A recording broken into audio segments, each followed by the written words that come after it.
ladies and gentlemen, before normally, we usually jump here into chaos at the beginning of the show.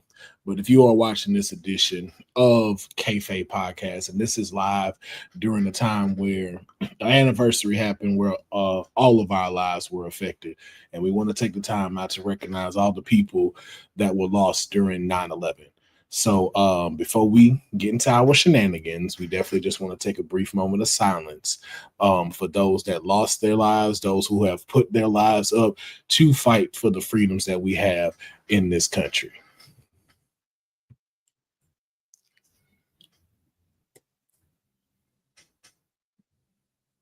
I don't know how long a moment of silence is supposed to be.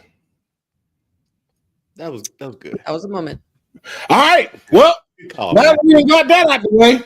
Good call. Welcome, ladies and gentlemen, to another edition of the Kayfabe Podcast, man. Have no fear. Your councilman is here, along with the rest of the trios, the sweetest Oos, my tag team partner, Wrestling with Honey, and, of course, the people's nightmare himself, Mr. Dion. Can't do it with the hat on. He's like, It kept hitting the top of the. Yeah, man, this is another edition of the Kayfabe Podcast, episode 47. Man, we are on the road to 50, and we're gonna have to do something epic for the 50th episode of the podcast. But we got a lot to discuss today. Of course, we got to get in the SmackDown preview. We got a Worlds Collide card prediction because it will be happening tomorrow in Vegas. So we got to give you who we think is going to win and who's going to walk out. And, of course, we have your fan Wrestling Blasphemy coming up and a new segment that we're going to be introducing today as well. And we're going back into the writer's room, and we got something very special. So you want to stay tuned for the entire episode so you do not miss out on the fun. Now, if you are watching on WWT, please remember to use those super chats so we can put these comments up here and be able to respond to them. It could be $1. It can be $2.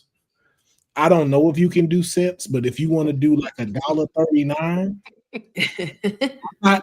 you're not going to get no flack from me. This is where you could be a 0.5 shooter. A 0.5 on the super chat. You could definitely be one there. If that is allowed. If it's not, then you just go out to round that bitch up. But use those super chats and get that going. But let's jump into SmackDown. SmackDown is tomorrow. It's gonna be a fulfilled day of wrestling, man. We got SmackDown first, and then we go right into Worlds Collide. It's a lot of wrestling going on tomorrow. But yeah, this nigga's supposed to be there tomorrow. Y'all know what it is. Y'all know what it is. We also have Drew McIntyre and Randy Orton going at it. Always a fun time between these two. Something just a rivalry that never gets old. Mm-hmm. I mean, never gets old at all. And then, of course, we have the WWE Women's Championship on the line. Jade Cargill will get another shot at my client's WWE Women's Championship. And if she comes out looking the way she looked on NXT, Jade, you in a lot of trouble because Tiffany looks like she's trying to get in her bag right now.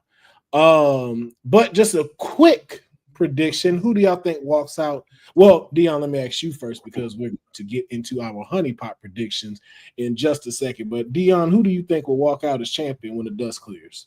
This is a tough one. One on SmackDown, and I don't know, it'd be great for a title change, but man, I got Tiffany, man. Like, I don't know. It seems it's kind of stinks a little bit just because it's another opportunity for Jade, and we thought she should have won it the last time. If not, who thought that? Well, okay, if you don't pull the trigger, then I don't see you pulling the trigger on a SmackDown. So, and Tiffany's crossing over a little bit with the homecoming stuff for NXT. It's great that she's got that strap around her waist. Tiffy for the win. I mean, perhaps shenanigans here and there too. So I think we might have a Nia Jax moment come in where it might either favor Jade or it's going to favor Tiffy in there. Nia Jax has everything to gain and really nothing to lose at this time. So we shall see which one is going to hold it. As far as Randy Orton and Drew McIntyre is concerned, Who gets the advantage? I was wondering what she meant by that, but then I had to think. You know who does a better version. Stop it. You'll figure it out. But who do you think wins between these two? Oh man. Wow, it's on a Friday night, man. Shenanigans could ensue. But does Randy eat the pin? I think Randy could eat the oof. It's just so hard for me to see Randy Orton lose now. Yeah. I'm picking Randy, man. I'm picking Randy. I'm gonna have to go, man. I don't never want to vote against the Apex Predator, but listen, dog, Drew McIntyre, when Drew gets on a mission, Drew ain't nothing to play with. All right. This is true. And Drew wants that WWE championship. And so, man, if he has to get Randy out the way so he can get it, bro. That's right. Yeah, I don't see why he wouldn't, man. So I'm gonna have to go with Drew on this, bro. Probably right. But it is time for us to know what the pot is stirring up. We're gonna get a graphic up here for her soon, but we're gonna go ahead and let Honey take the floor. And Honey, give us our honey pot prediction. Yeah, the shenanigans don't end there with Drew and Randy. They only begin, I believe, from there. That's always a good rivalry, as you said, to keep revisiting. However, we also have to look into the results in order to see what's going to happen next. And of course, last week was left with lots of cliffhangers. Not only is Brock Lesnar returning, but let's not forget how that return happened and what happened before that. Cena and Sami Zayn were having a pretty big match. I feel like Sami Zayn is not completely done, being that it ended in a no contest. So there's going to be something that ensues beforehand. But of course, we need that final showdown before Wrestlepolooza. And that will definitely happen. So I'm predicting that. Of course, we saw the whole shenanigans with Damian Priest and Aleister Black. We saw the way that match ended, where Aleister Black kind of fought a little dirty, used the referee as a weapon. Of course, that rivalry is not going to end there. I believe that's going to be a fun one. We're going into some best out of 5 or 7 at least, I believe, with those two. And I want it to end in a Hell in a Cell. I'm just calling that now. We also have Julia coming up with the win from last week as well, on Michin. And of course, Kiana James' involvement. We will possibly see what's next for the Women's United States Champion. And then we have, of course, what you guys mentioned with Tiffy and Jade. I'm not sure. I'm just terrified, but it's going to be good. I definitely know that. But that is all we have for today for Honey Pot predictions. I guess we'll see if anything else happens as far as I'm not sure if they're going to move the whole AJ and Seth thing. I don't know, because it was on SmackDown, being that they were in Chicago and now they're on Raw. I mean, if they're going to add some more things to it, I mean, the hype for Wrestlepolooza is definitely on. And yeah, that's that. All right. That was our Honey Pot prediction. Shout out to Honey for giving us that. Make sure you check out Friday Night SmackDown tomorrow. There will be the Honey Pot SmackDown watch along on Women's Wrestling Talk beginning at 5 o'clock Pacific Standard Time. 8 o'clock on the East Coast. So make sure you tune in. You never want to miss all the action that's going down. Now, speaking of the WWE Women's Champion, Tiffany Stratton, I would like to talk about something that was brought up on a previous podcast, that Tiffany is stated that she is trying her hardest to now be more likable to the audience now that they want her to be a babyface. Now, I want to get y'all thoughts on this. Y'all thoughts on Tiffany Stratton making efforts to be more likable. Is it necessary? Or is it something vital for her to pick up in order to get over on the crowd? And if so, what would it take to do so?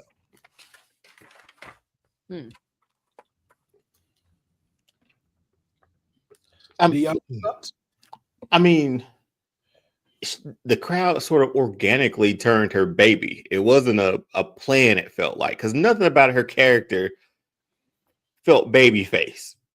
But the crowd got behind her and they sort of shifted her. So her path or her journey to sort of be likable, I get it. but she could also be like an in-betweener, man. She can still walk that tightrope of being just neutral, if that makes any sense. Because again, nothing about her character from NXT to now said babyface, but the crowd said otherwise. So I think she just should lean into what the crowd's giving her and don't work so hard for it, because I don't think she has to. Everybody's behind her, but if it comes to like a babyface sort of build to matches and stuff, it's working from underneath a lot of times too, and she's shown that she can do that too. So I know she's on that journey to be more likable, but hell, Tiffany, you're there. Like, the crowd's behind you. You've done the hard job. You've done the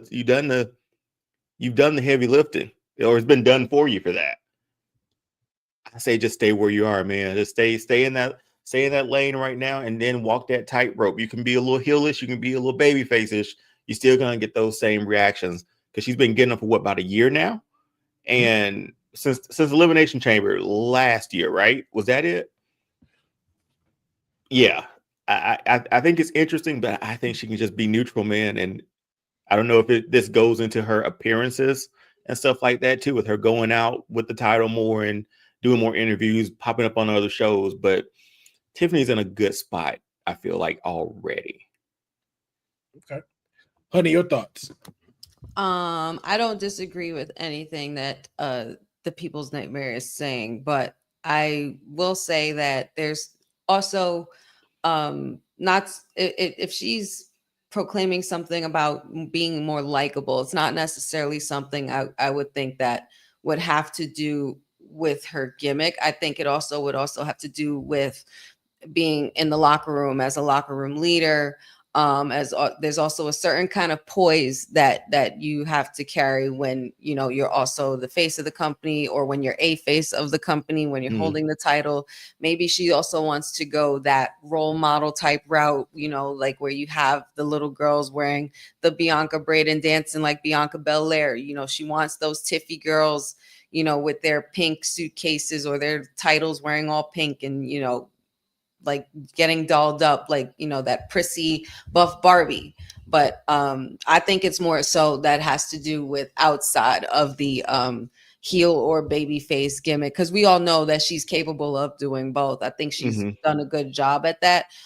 In the beginning, I would say it was rocky, especially with the whole things about like I don't know how long it was, but it feels like it was a while ago, with the post that had to do with Jade, and they kind of like she took some heat for that, or and anything like that. Well, bring it up. But I'm just talking. He's talking about like the whole likable thing. Like, she's trying to turn from outside of the ring, turn it that makes around sense. as far as that. You know what I mean? There's just a certain class, as a women's champion that she got to uphold, and she's looking to exceed that. Maybe being around the likes of folks coming back like John Cena. You know what I mean? Things like that can show you different ways to grow, and at least she's looking to do that. So, but I'm here for it either way. But I don't disagree with what you're saying at all. But like, she's just turning both sides of the business around, like for her personally and also in the locker room and in the ring. That's what I essentially think. Become like better, like what better rounded or whole rounded, whatever the phrase is. I can't think of it right now, but just a complete superstar. Yeah, absolutely. Because that's only going to continue to better her going forward, and she's gonna be able to manipulate the crowd and be that Becky Lynch, or that different style, like where you can flip the crowd, as we've talked about many times with The Rock and Hogan, and be able to feel it out, because we know that we've seen her as that baby face, and we've also seen her as that heel. I told my client, fuck these people. All right. John Cena said it best. We ain't shit. Don't worry about these people. Don't worry about what these people like or want to like. They not you. You're the buff Barbie. Fuck them. All right. You ain't got to change nothing. But see, everything you're saying. But see, everything you're saying was how she came in. Her act was not even she was a heel. Exactly. Her personality is heel. Say just how you are. Let them hate you too. You ain't gotta be likable. You ain't gotta let these people like you. Ain't nobody like you. You get what I'm saying? Yeah. You are in a stratosphere, one of a kind. Now, if you want to get more likable to the crowd, allow a story to do that. Allow a good story to turn that in to where you can adapt to it, not to where it's like you need to try to get out to the crowd and stuff like that. Like you don't have to do that. Like how they tried to do with Nia Jackson, when it came to like the whole bullying thing, like it was cool, but we knew it didn't work because we was like, yo, Tiffy could go with you though. Like this ain't like Alexa Bliss and stuff like that. Like Tiffy can go with you. That's why it didn't make it as believable. And we knew it was going to come. But if you give her something to where it's like, yo, she got to be a little more vulnerable with what's going on in this beef and this storyline, that's how you get her to be more likable. Rather than her trying to cheer to the crowd, her to try to get the crowd hype. Fuck all Well, that. she don't need that. She don't need to do that because she's always been a fan favorite since she got up here. Like since she got to the like that's a given. Yeah, but we're just saying it's like, yo, the need for it to be more likable. It's like, hey, just let it organically happen. Let it organically come through because fuck these people. You saw what happened with John. We ain't shit. We ain't shit. We booed this man for 6 months, and as soon as he said, I am going back to my old ways, we went and cheered. I resent that because I was cheering for the whole heel run. I wanted a heel run. It was an interesting experiment. I predicted him to win 17 times. I just didn't predict him to be heel, but then he turned heel, and I was here for it. Just because you predicted it, I never swayed. I know, but I'm just saying I never swayed from the heel turn. I didn't boo him at all. Listen, you could try to not be in this audience. You ain't shit, just like the rest of us. You in this group with us. You are not included. I wanted. Do you guys not remember when I went to some? First of all, Dion, I'm not addressing you. Second of all, Councilman, did you not remember me in SummerSlam saying that I wanted the heel? I didn't want the heel turn. First of all, we not. You had a whole episode to talk your stuff about these supposed private conversations about my favorite timeline and all this bullshit. You hush. You hush, sir. Councilman, as I was saying. Y'all remember me going to SummerSlam saying I didn't want to see this Cena. I did want to heel Cena, but I'm taking this one anyway, I guess. I'm just taking what I can get. That's it. You still ain't shit like the rest of us, honey. You can state this case all you want. You still in this crowd with us, and you ain't shit. Just like right. You damn right. Because I love the product, damn it. Because I love what I watch, man. I love wrestling. I love it. Did he freeze? No. Oh. No. I was like, wait, you look like you froze. I'm like, wait, what just happened? Yeah, no. Yeah, so we shall see when it comes to Tiffy exactly what will happen as we proceed. But I want to talk about Peacemaker. Peacemaker season 2 is out. Oh, I'm sorry. Hold on 1 second. Since we talking about that is interesting. He's gonna get the helmet. Oh yeah. There we go. All right. Let's talk Peacemaker. All right, so Peacemaker season 2 is out. It is thriving. We have heard a whole bunch of things about it, and especially what it is for in the future. Season 2 is a prequel leading into the next Superman movie, which is Man of Tomorrow, and that is going to be a duo movie of Lex Luthor and Superman working together to take down a bigger threat. But interesting. Something that's very interesting is, they're talking about timelines in here. And there is a timeline of where this could have been totally different. Now, it was revealed in an interview that James Gunn said who he originally wanted to play Peacemaker, and it was not John Cena. The person that he originally pitched to play Peacemaker was none other than another WWE star, and that was Dave Bautista. Wow.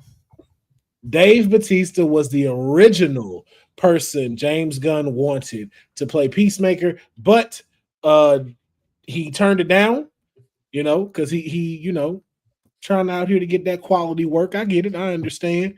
Quality payday too. Yeah, and the role went to John Cena. But I just want y'all to like take a second and just give me your thoughts. Could you just imagine Dave Bautista as Peacemaker? Like, do you see it, or did John Cena capture this so well that it was like, yo, the right choice was made? Okay.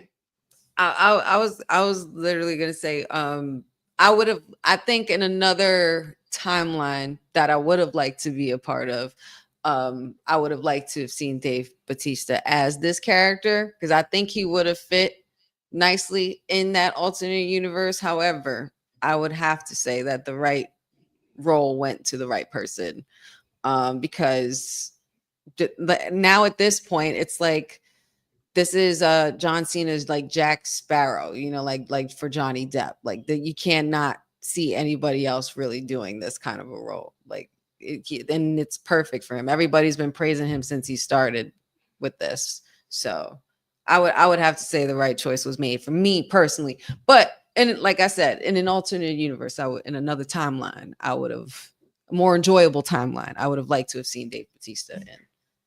That probably would have been the same timeline where Roman didn't allow Cody to finish the story, possibly. So,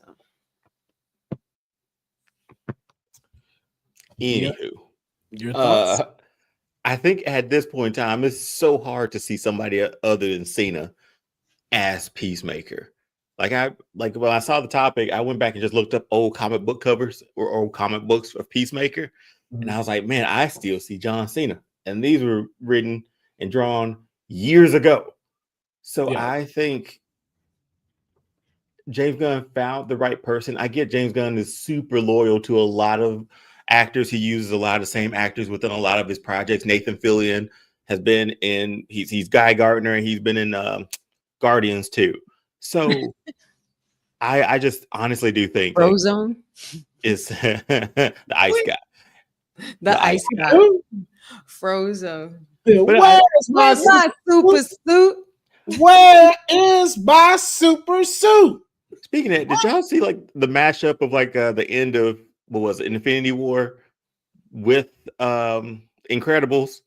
Like the plane, the helicopter that's going down at the end that hits the building is very similar to the helicopter going down and hitting the building on the Incredibles. I'm not seeing that. Okay, I'm gonna have to send that over. But yeah, at the end of the day, for this topic, they made the right choice. See how Dion be ruining timelines even here? It's a cool video. Yeah, but you didn't let me finish my super suit thing. You when you do the super suit thing, you gotta go all the way. You gotta say, you tell me what my suit is, woman. I'm doing this for the greater good. Greater good. I am your wife. I am the greatest good you are ever gonna get. You see, she do the assignment. She do the assignment. How often do we have a woman here to do the wife part? And Dion, it just you got it back. I took them back and put them. Man, listen, that movie is Oscar worthy in my house. Okay, that movie went platinum in my house. See, this is what happens when you ride for Cody Rhodes like that. You know, you miss the cues. You put that Wheatley vodka down over there and focus up there. Mm-hmm. Focus up. But I agree. The right decision was made. The right decision was made. As much as I like Batista, Dion said it best. When you look at the comic book, it's like, yo, that's John Cena. That's John Cena for real. Yeah. As much as just when I look at it and be like, yo, John Cena is RoboCop, but they gave him Peacemaker. I was like, as much as I like Batista, I don't think you would have got the comedic gold that you have gotten for Peacemaker with John Cena. It was too organic. Too organic. The fact that the scene that he did when he was naming all those celebrity names wasn't even a part of the script. Like John Cena just kept like naming names throughout. Like that was just improv. He was only supposed to name like 2 or 3.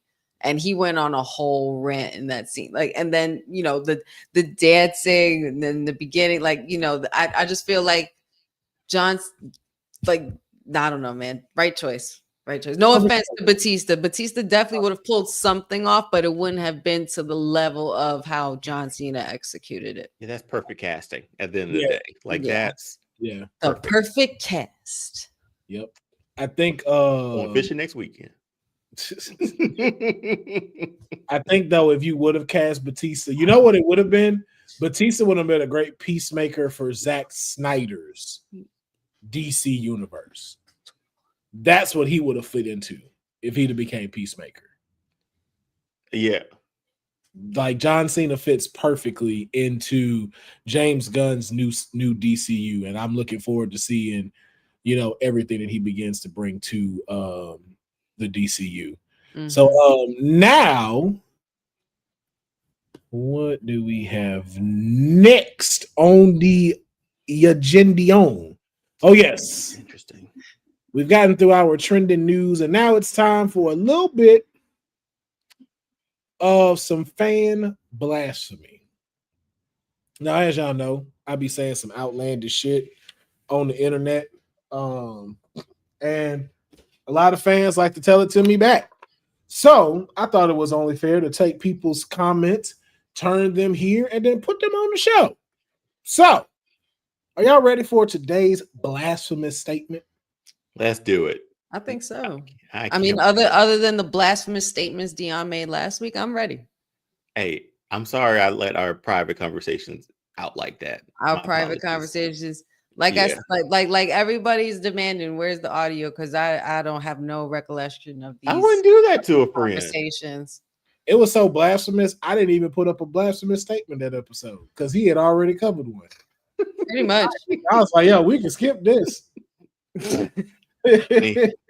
We know the truth, so that's all that matters. I don't know what this we shit is.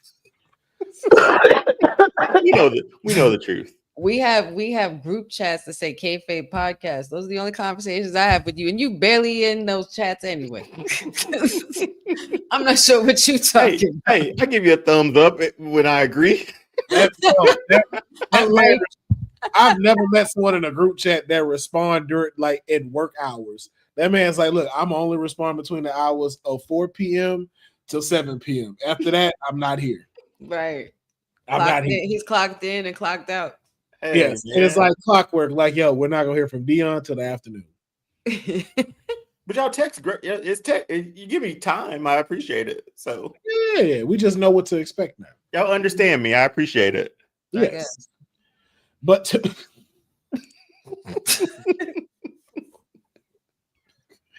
But today's blasphemous statement comes from the Instagram handle cog.222. And their blasphemous statement was, when Bray Wyatt died, he took the darkness with him that no other character can remotely match.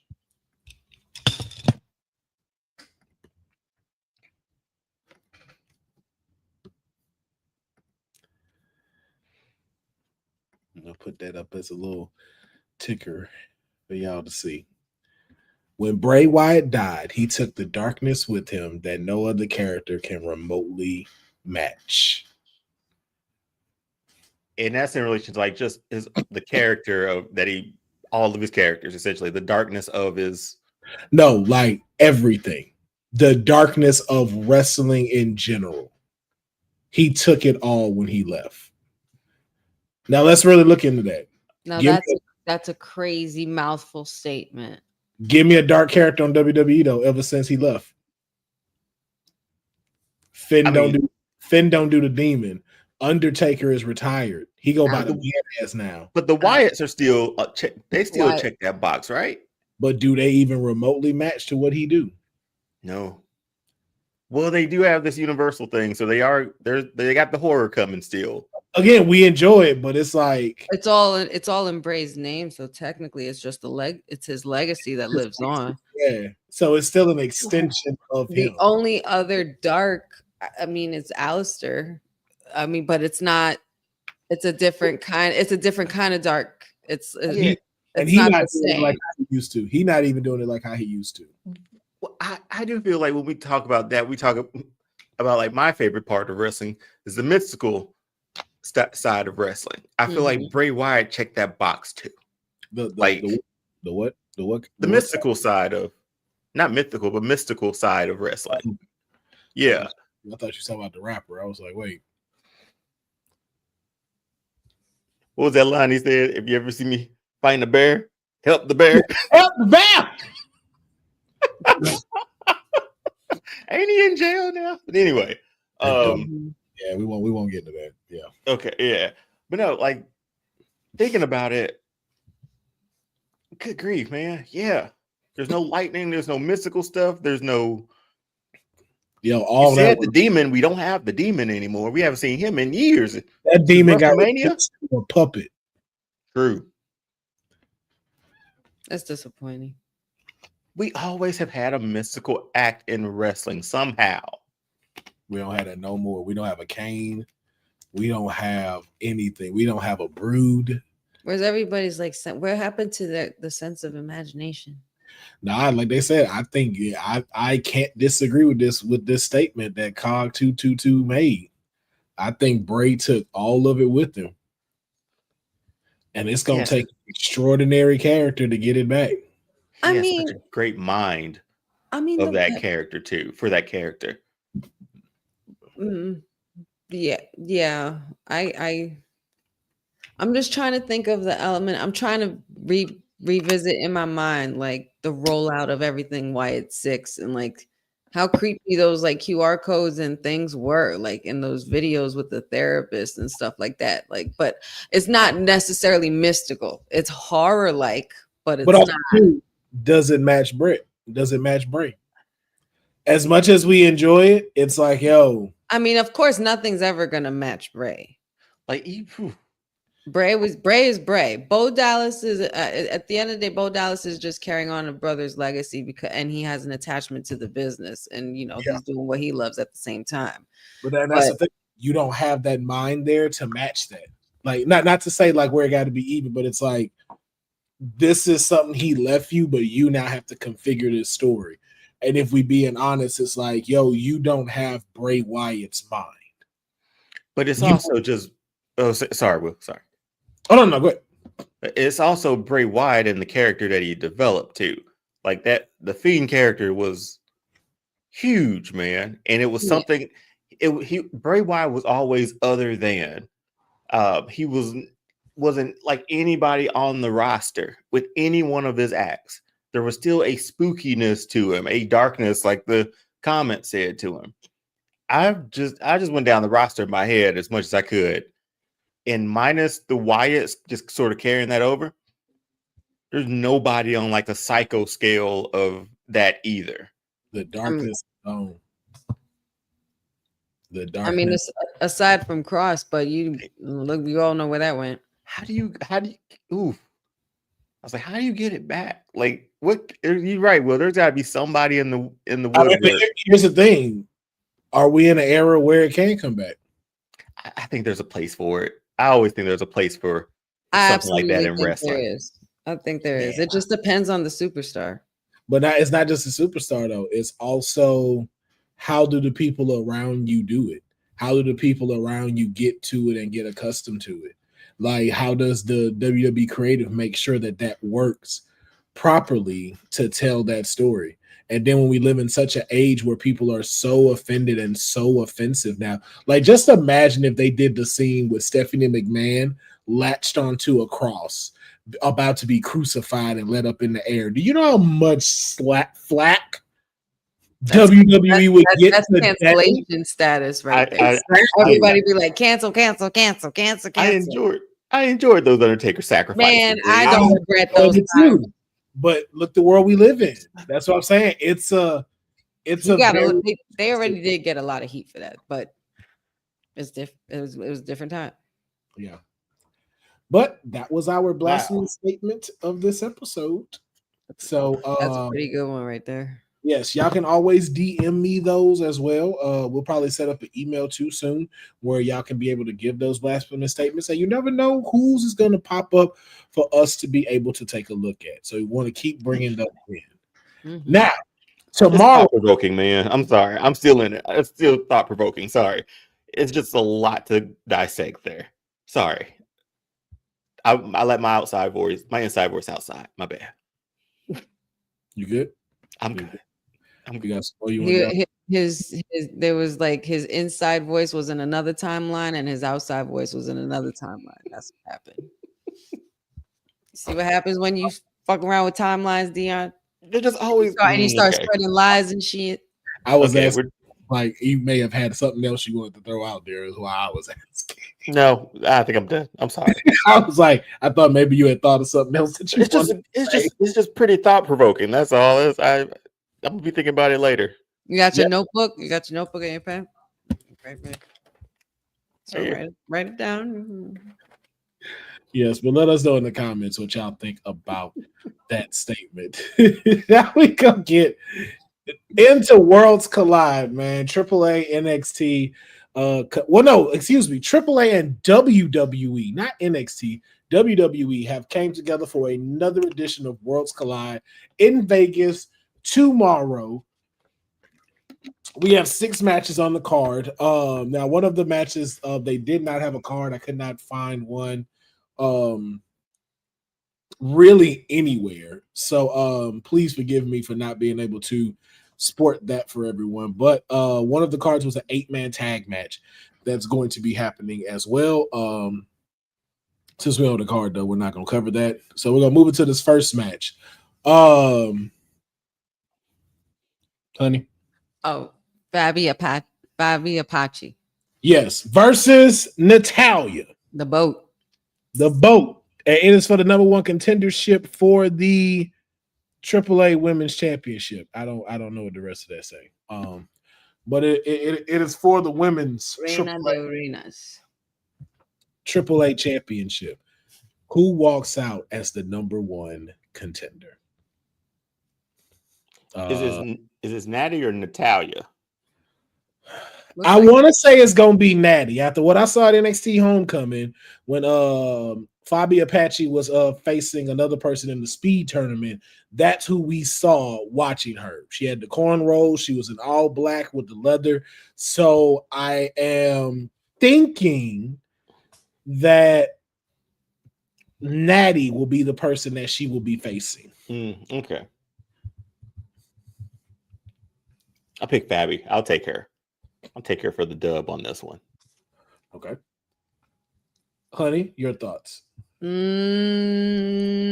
love the boat. I really do love the boat. But as far as the Queen of Queens Championship, number 1 contenders match, Fabi Apache's, she's legendary in the game in AAA.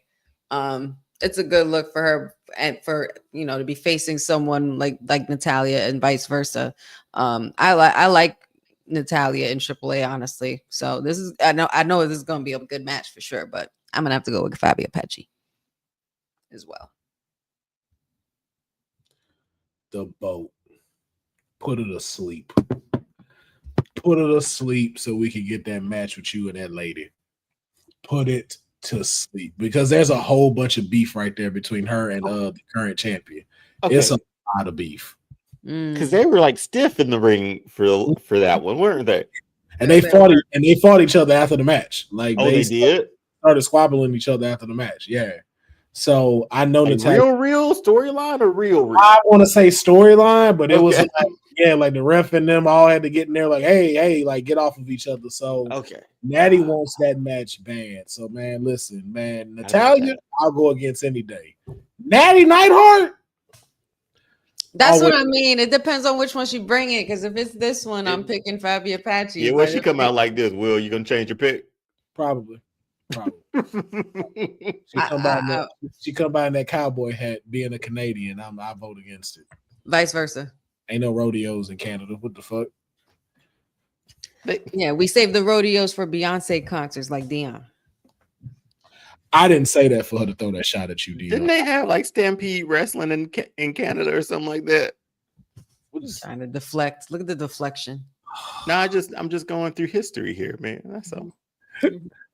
Next card, the AAA Tag Team Championships are up for grabs. The current champion, Psycho Clown and Pagano, will be taking on the New Day. New Day making their first appearance in AAA.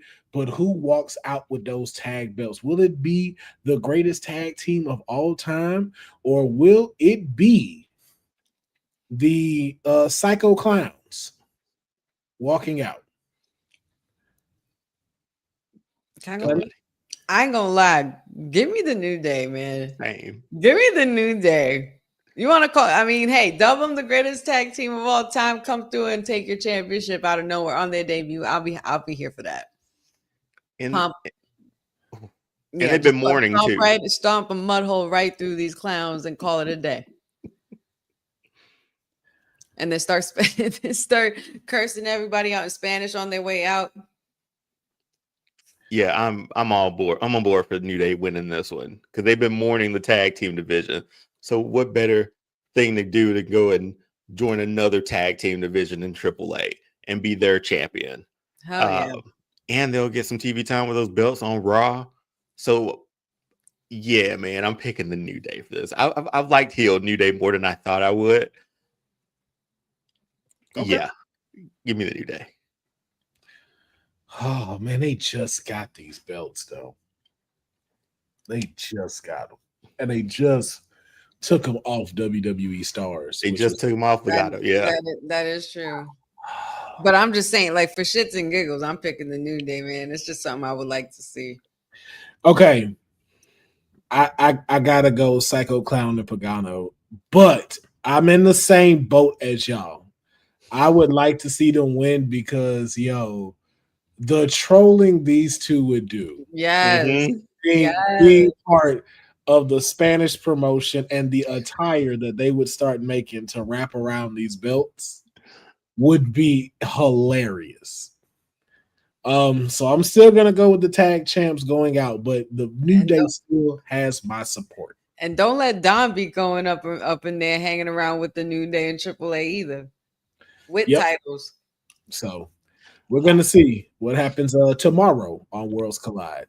And then we have the Latino American Championship up for grabs in a fatal 4-way match. El Hijo de Dr. Wagner Jr.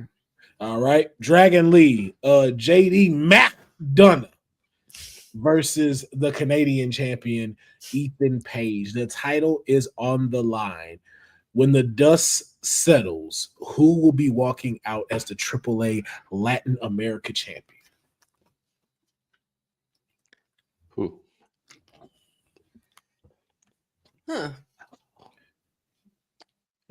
Okay. So with Ethan Page, I wanted to pick him after I saw his post saying he's turning AAA into AAA. EH.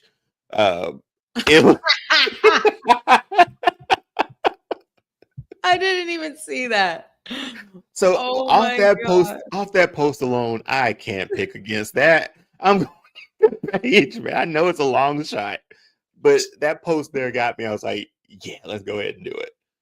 Yo, here's the thing I know WWE won't do, but I think this would be so dope if they did it. Now, think about it. Imagine if he won the Latin America Championship and then they moved him to SmackDown too, and he won the U.S. title and he had all 3 belts. Stop it. You know the amount of trolling he would do. We would not get the end of it. I got Canada, I got America, and I got Mexico. That man would be the greatest North American champion of all time. I love that. I love that so much. Imagine if they actually did that with Ethan. That's hilarious. That would be hilarious. They basically Chelsea Green him in 3 different promotions. Yep. And now you got Chelsea going with him too at AAA. Oh, it's a wrap. It's hilarious. I'm with Dion, man. I'm gonna have to go my boy Ethan, man. But I feel like Wagner is gonna pin JD McDonough and pick up the win. But I'm still going with Ethan. Honey, your pick? Might have to go with the champion retaining. I feel like Ethan Page would be close, but it's gonna be like some sneaky pin, and or he's just gonna get him by a landslide. But yeah, I'm gonna go with the champion retaining.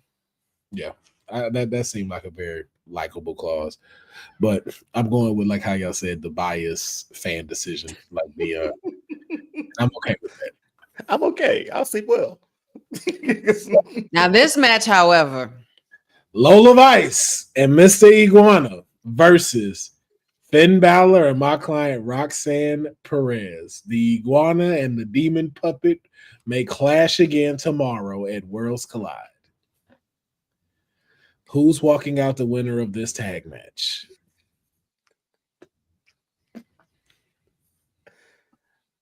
Man, honey, do you want to go? yeah, you could go. Man, as soon as Mr. Iguana, that Iguana landed on his shoulder the first time I saw him, I've never picked against this man. So, Lola Vice, Mr. Iguana for the dub on this one. Yeah, I got to go with that too, just because Lola Vice is the number one contender for the NXT Women's title going into No Mercy.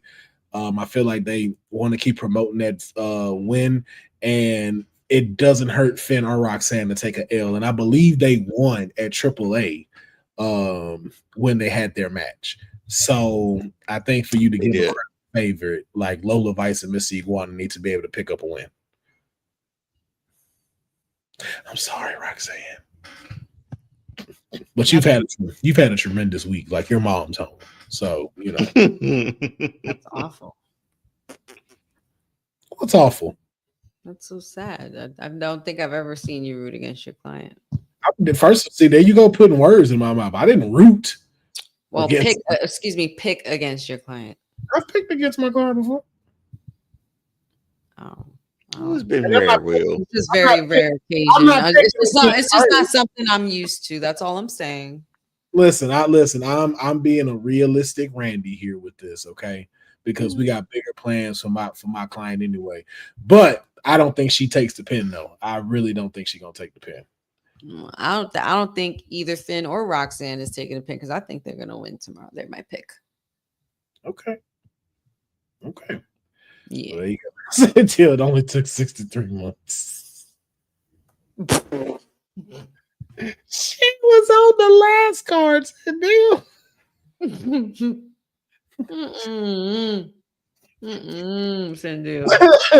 And then finally, the main event. Vikingo versus the scumbag of them all. Dominic Mysterio, the AAA Mega Championship is on the line. When it's all said and done, who walks out as champ? And here we go. It's an easy pick. Like, I think this is like the only thing that Dion and I will agree on tonight. You know what? I'll take that one. I'll take it. If it involves Dirty Dom, I'll take it. Dirty Dom for the win, man. Yeah, I think that was just like a unanimous decision. I don't think none of we're finna be like, no, I don't think that's gonna happen. Like, yo, because they've been booing Vikingo, man. They've been booing him. They have. Vikingo has not been getting the love, and it seems like, yo, man, these people, like, yo, you gotta listen to the people. You realize this is it, y'all, right? Our boy's growing up. Right before our eyes. He gonna have that Eddie love out there, man. Hey man, listen, man. When you 20 years in the game like he is, what do you expect? Like, it's time. You know what I'm saying? Intercontinental champion, NXT champion, tag team champion. Like, hey man, if you want AAA to succeed and expand to new heights, the scumbag era has to happen everywhere. You know what they were always talking about, like looking for like the next Rey Mysterio, just to have like the to check the box on demographics, essentially on like the Dom's right there for it. Like that's their superstar. They've been looking. Alberto Del Rio was one. Like everybody, Sin Cara was one. Like just to get that crowd. You don't get any next Rey Mysterio, more next Rey Mysterio than that. I mean, it's his son. Like definitely, like, but he turned into his own man too. Yes, he's growing. Dope. He's growing up. He's right in front of us. If I be honest with you, he's not the next Rey Mysterio at all. I don't agree with that at all. Dominic is the next step in luchador wrestling. Mm. This is what it needs to be. Because if you really think about it, like this is what everybody needs to strive to. This is what Santo Escobar was trying so hard to be and could not figure it out. And the only reason why is because he's short. That was why it just didn't go over during the time of Vince McMahon. But this is what all of these people are trying to figure out: how to be able to connect to multiple audiences, how to be able to either draw in heat and draw in likability. And this is what Dominic Mysterio is doing. This is that future. This is what gives people a blueprint to look at to say, like, hey, I want to be someone that is going to be part of the next generation of luchador wrestling. So you have it in Dominic Mysterio and you have it in Stephanie McCurry. Those two are blueprints to what the next generation and what the next chapter in luchador can look like, where you don't necessarily have to go with the traditional mask. You can have a dope personality without having to go with the face paints or gimmicks. Again, that's no disrespect to any of them, because, you know, that is the culture and it is a lot of fun to watch. But they are showing you how to become the next generation of hybrid luchadors. And the two standing right there is Dominic Mysterio and Stephanie McCurry. So I don't think you said any better. I don't dispute that. Yeah, the scumbag era will reign supreme. But that was our Worlds Collide prediction card. Remember, it will be going on tomorrow. We will be having a watch along on my YouTube channel as well as WWT. So make sure you don't miss out on that, as well as the Women's Wrestling Talk After Dark, where, I mean, I already say some crazy shit on here anyway, but I can say even further crazy shit on those episodes. So you don't want to miss out. Tomorrow, come sit down, check it out with us, watch along, and have some fun. But now it is time to move into our newest segment. All right. Now you have seen that we've had the Honey Pot prediction, where Honey comes in and gives y'all her prediction of Friday Night SmackDown and the shenanigans that may take place.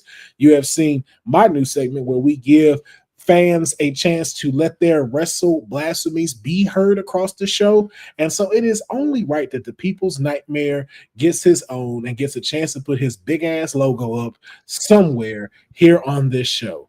And tonight, Always one for the dramatics. Tonight, gotta have all the pyro, gotta have the dope theme song, and timelines. Here's the shit I'm gonna bring out and let you know. This is why you know it's all about him and his Cody attitude. So we're introducing you to Dion's double take. Everything else been black and white, yet somehow this nigga decides I'm gonna go. Oh, I'm my all-star fandom colors. Everything else black and white. He was like, nah, my 80s colors, like I love. That's that. Yo, he's trying to treat us like we're Kelly and Michelle, Councilman. Yep. Because you know he's all Beyonce on him like liquor. Yes, he is. Man, shout out to everybody in the chat right now that's joining. Thank y'all for being here. Yeah, we now introduce and hand the mic over to Dion's double take. Be your own people, man. But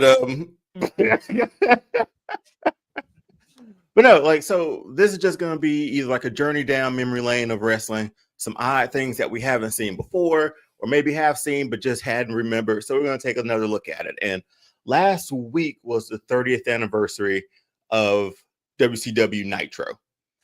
So thought we like, hey, let's take a look back at the very first episode of Nitro. I don't know, we remember a lot of the surprises and stuff from it, but it was September 4th, 1995.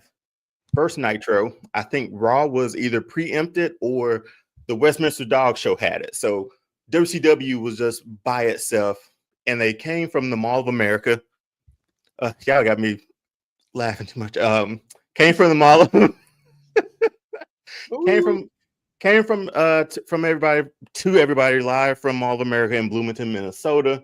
It was a 1-hour show, only had 3 matches. It had some shocking debuts and some other things that happened throughout the night, but pretty much just how a brief history to how WCW or Nitro became a thing. Bischoff was in charge of WCW. Ted Turner gave him an hour on TNT. He's like, what do we need to do to beat Monday Night Raw or be competitive? And they were like, yeah, Eric Bischoff was like, I got to go prime time on Monday night live. And just like that, Ted Turner gave him an hour, which eventually turned to 2 hours, then eventually turned to 3 hours by the time we were all done with that. But again, coming from the Mall of America, looked very different, but did some digging. And Eric Bischoff said the reason that they picked it was because he had an idea of going to Mall of America was a way to have the event really interesting, unique environment without having to worry about being able to put 5,000 to 10,000 people in an arena, because they were really pressed for like crowd, like they couldn't guarantee a great crowd for their first show. So he camouflaged it within all of this, which is pretty smart on his end, because it looks like you got 3 decks of people watching the very first Nitro. So Eric Bischoff, one of the best minds in wrestling, says some wild things sometimes, but we all know why we were really there, because Hogan was opening up a Pasta Mania restaurant in the Mall of America. Cross promotion. That's all we had. That's why we were in the Mall of America at the end of the day. Yes, it looked great, but it's Pasta Mania, man. And in other news, who would eat a pasta? Never mind. Anyway, the commentary team for this one, we had Eric Bischoff, we had Bobby Heenan, and Steve Mungo McMichael doing commentary. I think Mungo had a dog around this time too, a little dog he used to carry around and do commentary with too, or just sit there with him. So it was pretty dope. First match for the card. There was only 3 matches for the first card for Nitro. You had Brian Pillman versus Jushin Thunder Liger. Came down to just a roll up. Pillman wins. They shake it out they handshake in the ring. That's the very first match of Monday Nitro. The very first one. Anyway, moving right along, had some debuts in between this as well. So formerly IRS is now Wall Street, and also there were teases for Sabu as well. So I feel like that's pretty dope. What are we doing here? What are we doing? I'm gonna just mute us. That's what I'm gonna do. I'm gonna mute us. That would be great.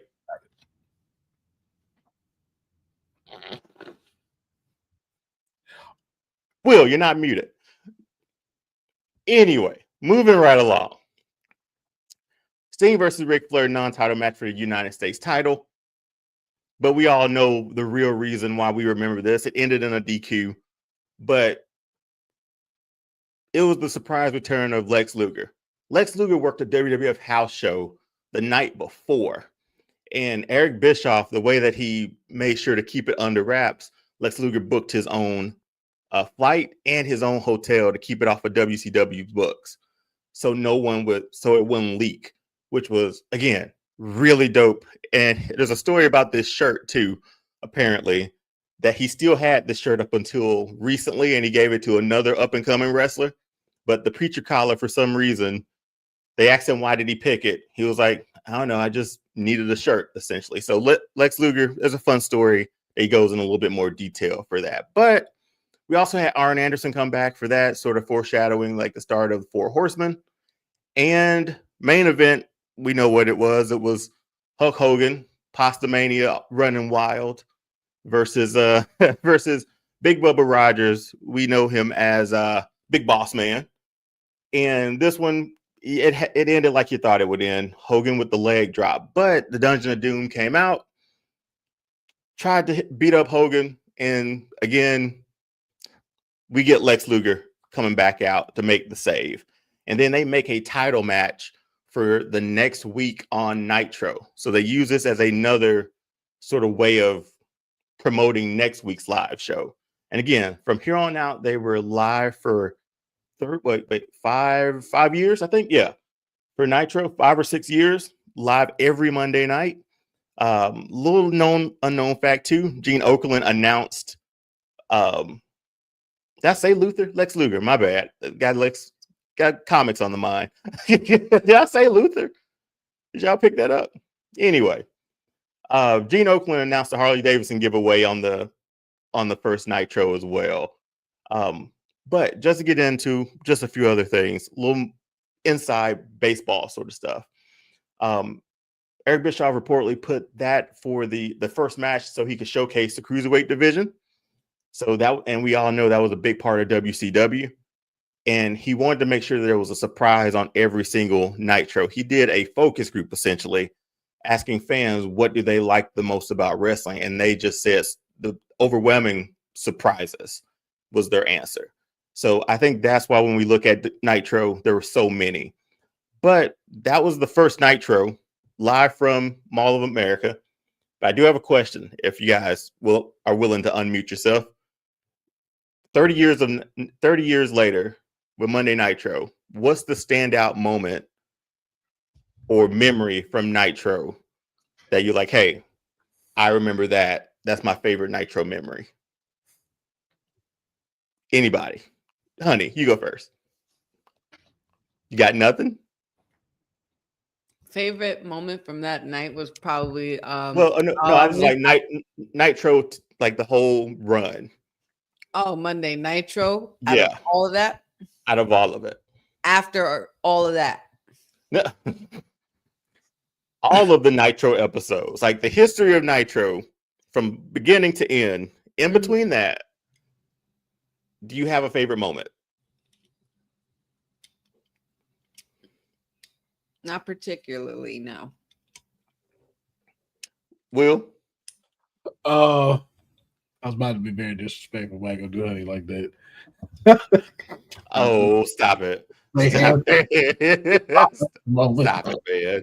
No. But on a serious note, when Goldberg won the world championship and was US champ, that was one of my favorite moments. The NWO invasion, watching them like throw Rey Mysterio like a dart into the camera trailer. When they had RoboCop actually on WCW, like they had some really great, like I would even say like it's a debate. I won't give it to them, but I could even say there's an argument to say that WCW had way better celebrity stars than WWE did. Like they had a lot of dope people. Yeah, they had a lot of dope people like make appearances and stuff like that. But I like WCW was just like it was just another version of the Attitude Era for WWE, and it's like a lot of like dope moments. Like I loved whenever Psychosis was on television for WCW, Juventud Guerrero. I love the cruiserweight division in WCW. Like they could go at it. So I love that anytime during Nitro. So those are some of my favorite moments. I will say anything that had to do with the Flock and Raven, because I enjoyed Raven's matches and the Flock and Billy Kidman and those guys too. You know, Billy Kidman was part of the cruiserweight division for a point in time too, but I don't know why. I always liked the misfits and the outcasts and the weird. And I know like they had some big moments, like the Goldberg one comes up obviously because he fought Scott Hall that same night too. Mm-hmm. So it was like a tear to, and they were in Georgia Dome too. So that was a dope one. But I think, Courtney chimed in. Jericho's with his 101 holes segment with the list. Oh yeah, that was the first original list of Dean Malenko. Dean Malenko was calling himself the man of 1,000 holes. Jericho was the man of 1,001. But my favorite moments was just the cruiserweight division. Like from you want to talk about deep Juventud Guerrero, Psychosis, La Parka, Rey Mysterio, obviously, Conan, Eddie, Billy Kidman, Eddie, Dean Malenko, Jericho. Yeah, like that. The cruiserweight division for me was must see every Monday night. Yeah. So that's what I looked forward to the most. I looked forward to that, and I looked forward to Harlem Heat. Those are my two things that I needed to see within like 2 hours of Nitro. Or 3 when it got to that point. Really, Dion? Those are the only two things? I mean, obviously. I mean, we brought up Goldberg, and we know that. I'm so sorry, but I couldn't help it. Like you said, those are the only two things. But when you have advocated plenty on this show about the man we did not ask for his retirement, and every Monday and kicking ass and spearing and jackhammering. Well, I didn't want to be same as Will. We've gone through this before. I wanted to pick the other two things that I was super excited about for Nitro. Oh, okay. Well, because here's the thing. I just couldn't. Those are my work rate matches. Wonderful work rate, great. 5 minutes or less on Goldberg, great as well. He went longer with Hogan, but the cruiserweight division for Nitro really, really sealed the deal for them. That's how they kept up. That's how they helped win along with the NWO. So I don't know. It was a good, fun. Thought it would be a little fun look back at the first Nitro since it's been 30 years last week. So Wow. yeah, That'll make you feel old. Sheesh. shoot, I was 7. 30 years. Shoot. Yeah, that's crazy. You heard it in the background? That's our youth leaving. Our youth in that truck. Heesh. But is that it for Dion's? Yeah, that's it for night. Yeah, that's it for Nitro. Pretty much just wanted to go over the first one. Since, like I said, since it's been 30 years, but we'll dive into like some other like obscure stuff that I found too.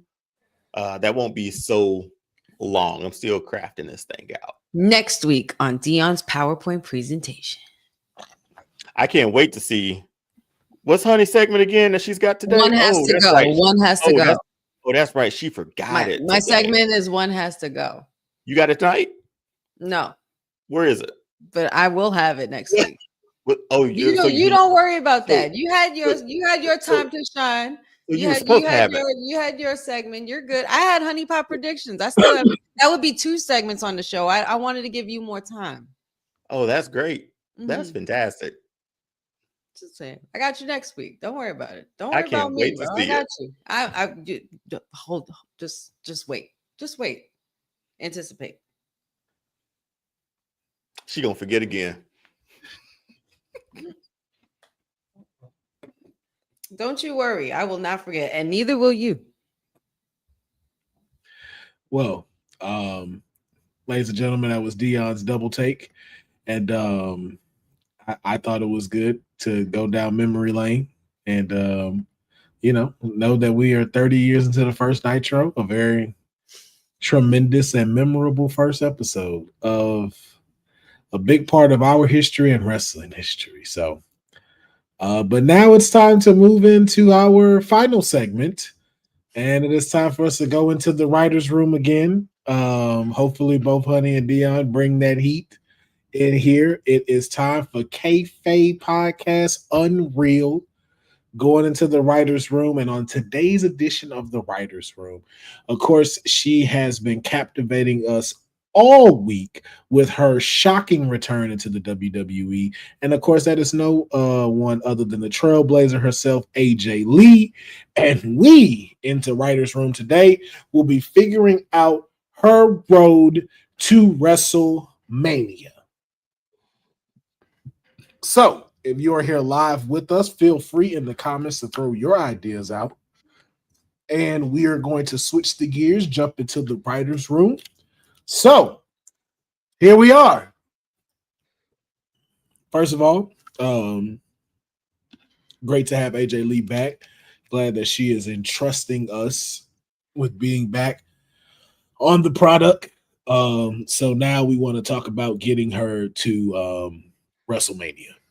So we already know we're doing Wrestlepolooza. We're getting that tag team match. So the question is, how do we get her to WrestleMania? What is going to be her match? Now we know that we have a couple of PLEs that we got to get through. We got to get through Crown Jewel. We got to get through Survivor Series. We got to get through Saturday Night Main Event, Royal Rumble, Elimination Chamber, possibly one more Saturday Night Main Event, and then the big show. So, my first question that I have to ask: who's winning the tag match? In your opinion, who are we in agreement of who's going to win the tag match? I mean, I think we brought her back for this.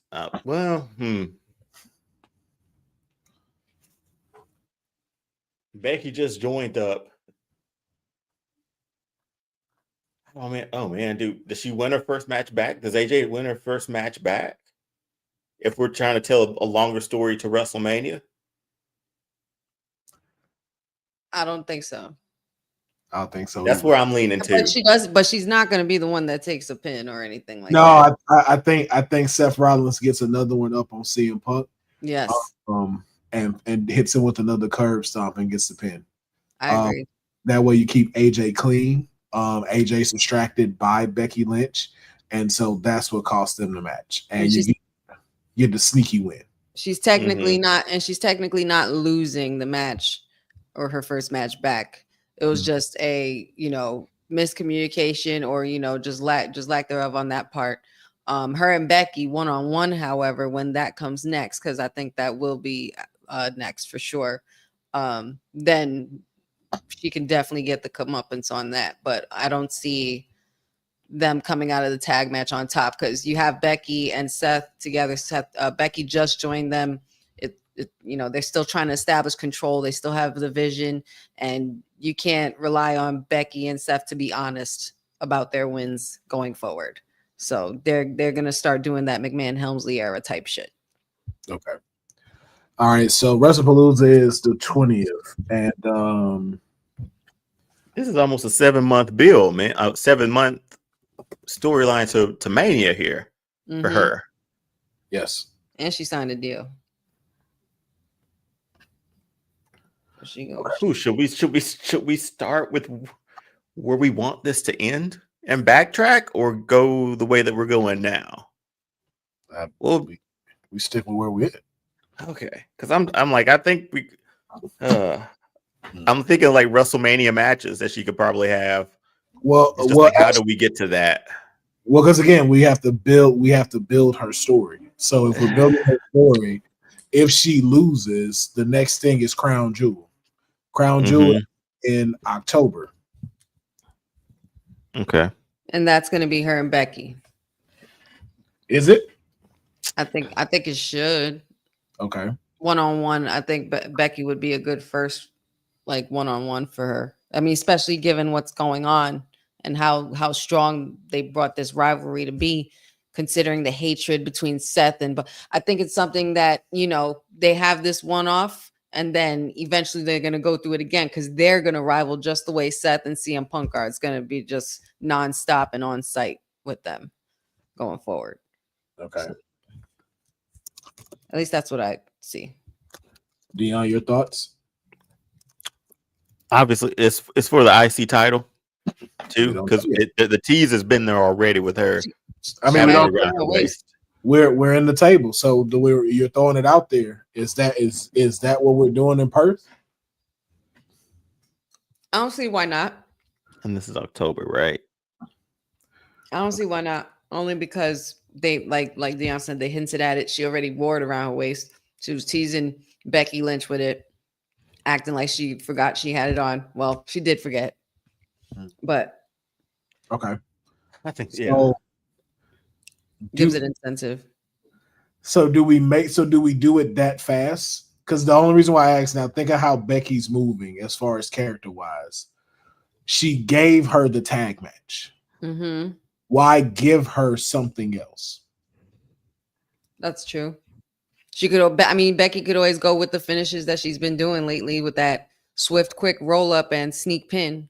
You know what I mean? Get one up on AJ, and like I said, continue the rivalry from there. It doesn't necessarily have to be AJ winning. True, but also, title. Yeah, but I want to take a step. I want to take it a step back and think. I want you to think about Becky's character and how she's moving right now. Becky's scared of her. So why would Bex put her title on the line? How do we get her to say, hey, if we're going to do this at Perth, why does she go for it? Because in looking at it in Becky's eyes, Becky will probably feel that she does not deserve a title shot. True.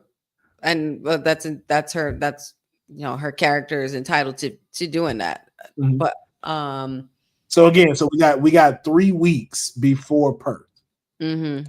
So if that's going to be the match, paint me the picture of how we get there. Do you run a number one contenders? Because right now, aside from AJ, Becky has no contenders for her championship at the moment. No, not really, no. So if you do run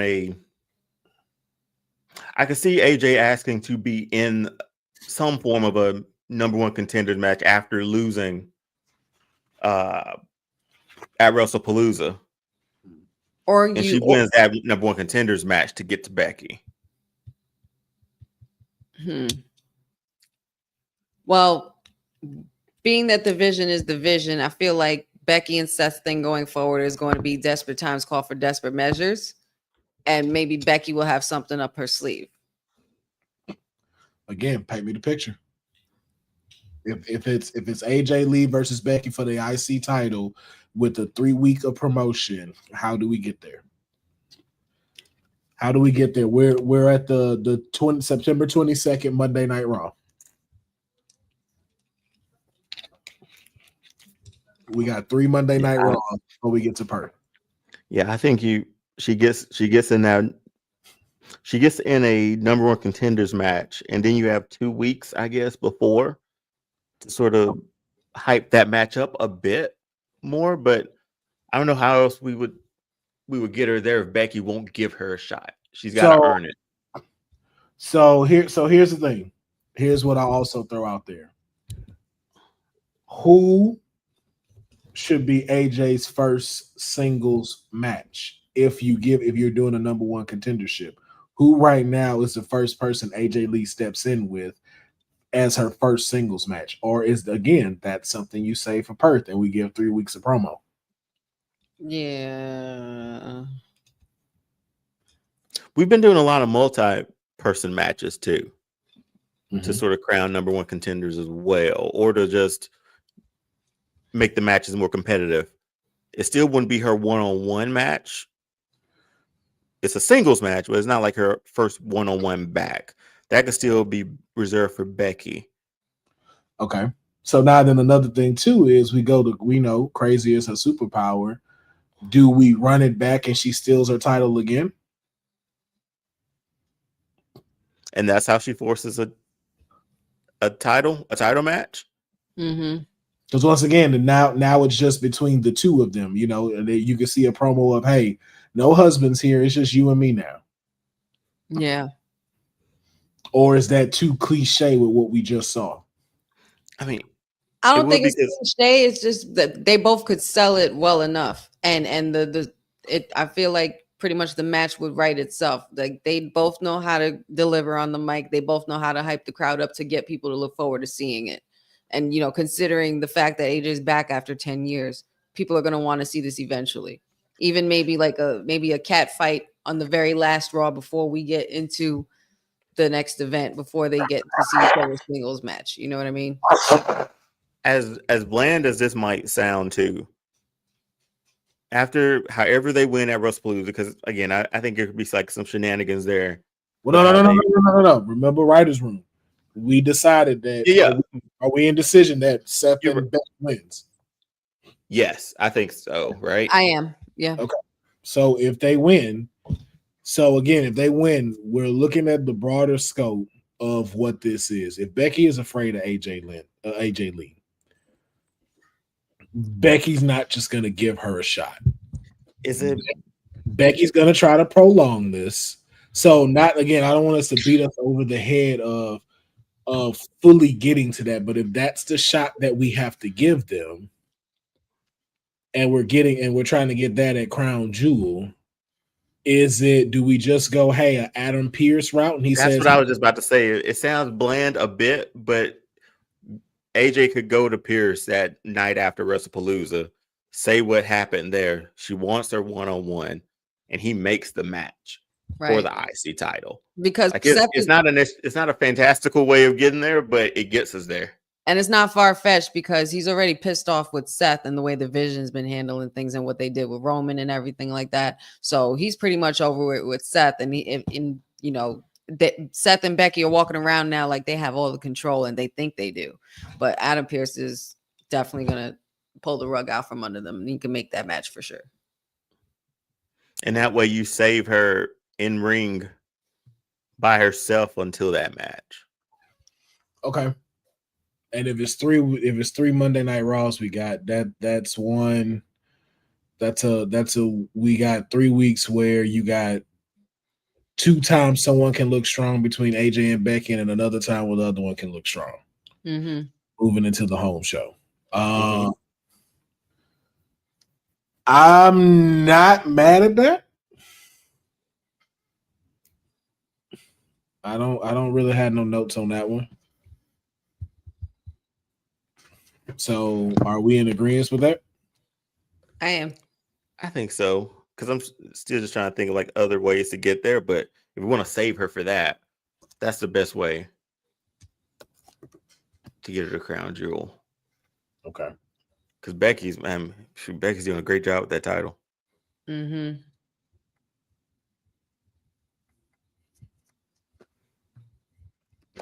It's 22nd through October.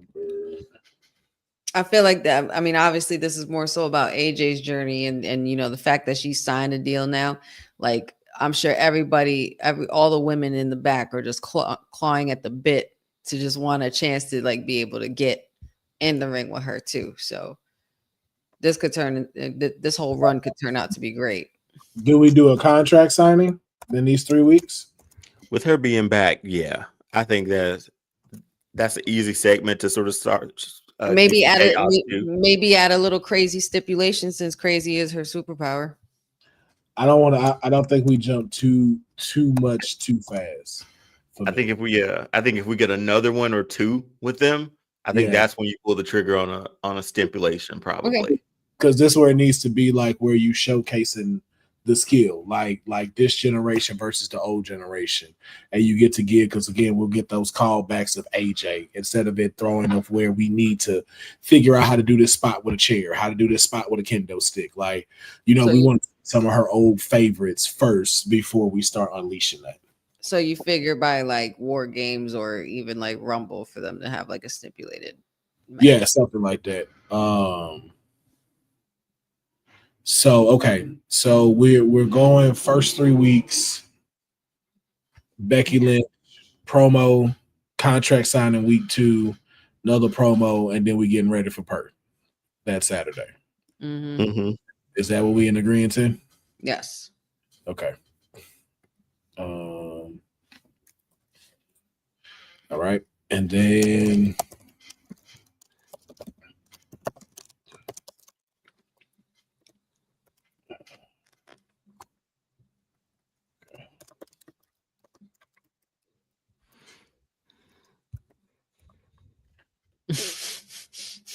Hey, Will, when you get finished typing, can you run down the pay-per-views left too? Or the PLEs that are left? Yeah. Again. The next one is Survivor Series War Games, and then Saturday Night Main Event. Okay. Then we have Royal Rumble. I'm gonna say Elimination Chamber. Then we might have another Saturday Night Main Event, just so, because they said it's gonna be quarterly, and then WrestleMania. Okay. That helps me out. Thanks. Yeah. Okay. So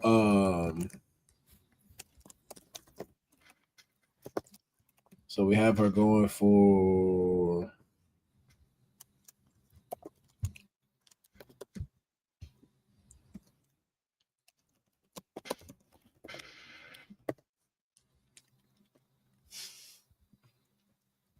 okay.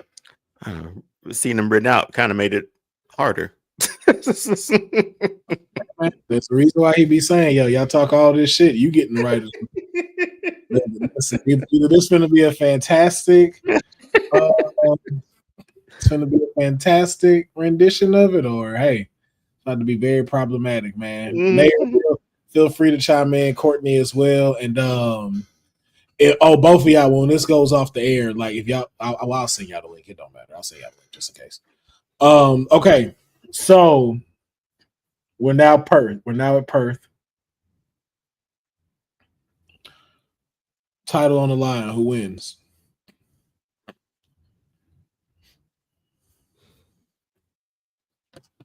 Between AJ and Becky. Who else, honey?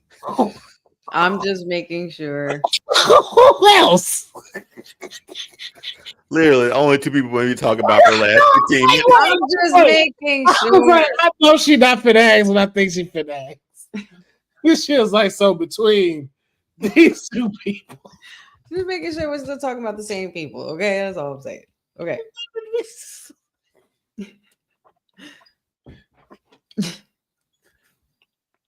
So who goes over?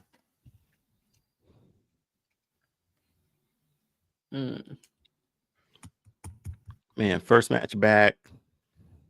First singles match back. Be good for a title change around that time too. For Crown Jewel, at least.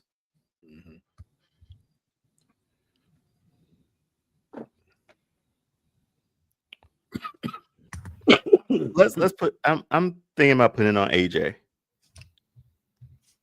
I think that adds the wrinkle. I think that adds the wrinkle to their rivalry that's different than CM Punk's and Seth. I think there's some parallels still, but I think it still needs to be something has to be different with their rivalry, unlike something different. So her winning it would be obviously the change from Punk's and Seth, but yeah, I got her winning it still, I think. Should she win it? First singles match back? That's a good question. Because we got 1, 2, 3, 4, 5, 6 shows. Six big shows left to Mania. Well, 5 and then Mania. Yeah. Do we think that AJ is on a run where do we want to make her run be about titles, or do we want it to be about moments? I think that's pretty much what's really in question. I think you need a balance of both. She needs to be a part of the lineage, but we need to create moments. So, go ahead, Will. Sorry. Oh no, that was it. I was saying we need to find a balance between titles and moments. In a world, is there a chance? And I know we're still on Survivor Series. We're still on Crown Jewel. She did hold that Divas title. It'd be great to see her with another piece of gold around her waist, like the women's title down the road during her story. Mm-hmm. I don't know if I put her over though with the Intercontinental title with Becky.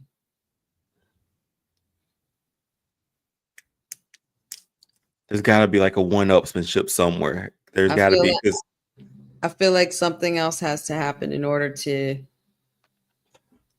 come in between that. It has to be something that affects Becky and her in order for that to happen. Where to the point where, like, say, and I'm just going to throw this out there because we've seen the videos on Raw. Bayley has been talking a lot about making things right and things like that. I wouldn't be opposed to having Bayley be the X factor that kind of ruins this journey for both Becky and AJ. It also gets her back into the Intercontinental picture. You know, if we want to go that route with her, see where this new persona is bringing her. You know what I mean? Maybe she attacks Becky and ruins it for AJ, which could then lead to maybe Bayley versus AJ going forward at another point in time. Because like I said, if you really want to make the rivalry with AJ and Becky kind of like Seth and Punk, you have to let that ride out.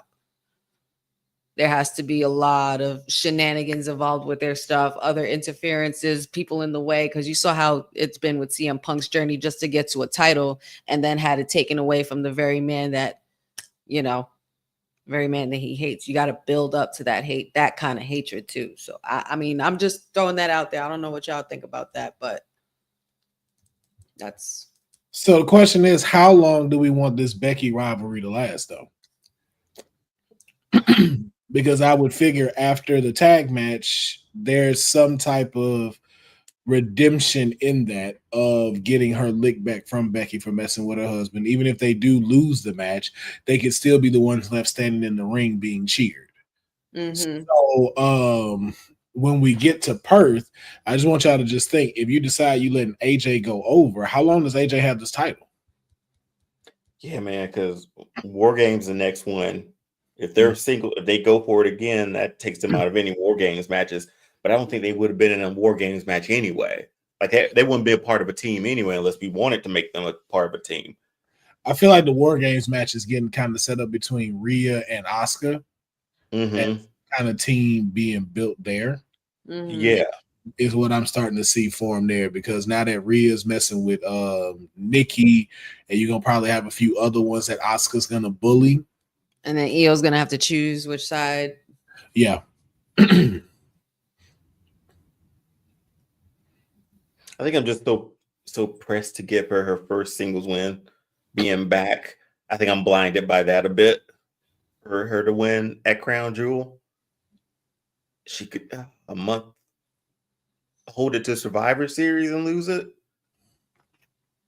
That closes out the year, Saturday main event. And then we're right at Rumble in January. Again, paint me the picture. We had Perth. Yeah. Paint me the picture of, if you want her to have the IC title, where do you see it going?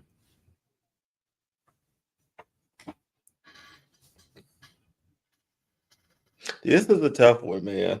This is because here's the thing: we want that Becky and AJ rivalry, but during this time too, I wanted to mix it up with the rest of the roster too. So it's just like what makes sense. So then build it Mania. up. So then build up the rivalry like CM Punk didn't win all the time. CM Punk didn't win no titles on his first match back or anything like that. Even like whether he won or lost, it was just about CM Punk being back. It's all about AJ Lee being back. That's what everybody really wanted. Now we're just going to enjoy her while she's here. So why not write it out that way? So let's give some disappointments on the way too. Can we get the title off Becky then? Here's a question I'll throw out there. Does the title need to be on the line? No. At Perth? No. I don't know, man. She's warranted it. And I think I can't get that image out of my head either. She's warranted. Think about Becky's character. Think about Becky's character. If we decide, because again, billing just the both of them in Perth is a big enough draw. Yes. Yeah. And then, especially if she doesn't win at Wrestlepolooza, there's no reasoning outside of being the legend that she is to get a match. But if she pins her at Perth, that extends this rivalry and then extends it to where we do get a title on the line. Mm-hmm. So sort of like a next time we're up against each other, I'm taking that. Because really, that's their first time going at it. If you think about it, Perth is their first match. Yep. The tag match is a tag match, so it's an intergender. It's one of those. It's a mixed tag match, so that's technically not her first women's division match. Mm-hmm. And especially if we're doing a long run with AJ, do we immediately put a strap on her? My thing is I don't want to force feed it. I want to slow cook it. So I don't think the title should be on the line at Perth. I think it should be Becky Lynch versus AJ Lee. I'm good with that. It doesn't hurt. It doesn't hurt either one if any of them lose. Like I said, if you want to throw in an X Factor and throw in Bailey in there just for some shenanigans and to create also a new rivalry and rekindle an old one with Becky, you can do that. And then you have more than one contender already for the Intercontinental title, not to mention all the other women that are in the division currently. So, thoughts on the Perth match? What is it going to be? Yeah, I can do the no title. I think Dion's sweating over there. Well, it's just like I'm. He done seen him with that title on. He's like, I can't get it out my head. Is that, and it's like a good little piece of foreshadowing. You know what I mean? This is true. But if you blow later. If you blow your load now, then what's left for her? Because you got to think about it too. Survivor Series is November 29th. And so Perth. Oh, God. That far in that's Thanksgiving weekend, isn't it? Yeah. Shoot. You got 7 weeks of promotion. Damn. That's 7 weeks to promote Survivor Series.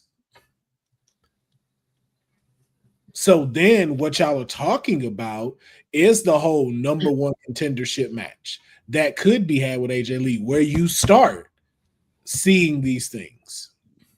See her going at, you see AJ versus Roxanne, AJ versus, hold on. Kyrie, or AJ versus Io, or any of these people.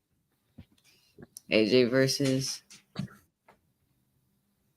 There's a good little gap in time to get those to get a few of those matches in.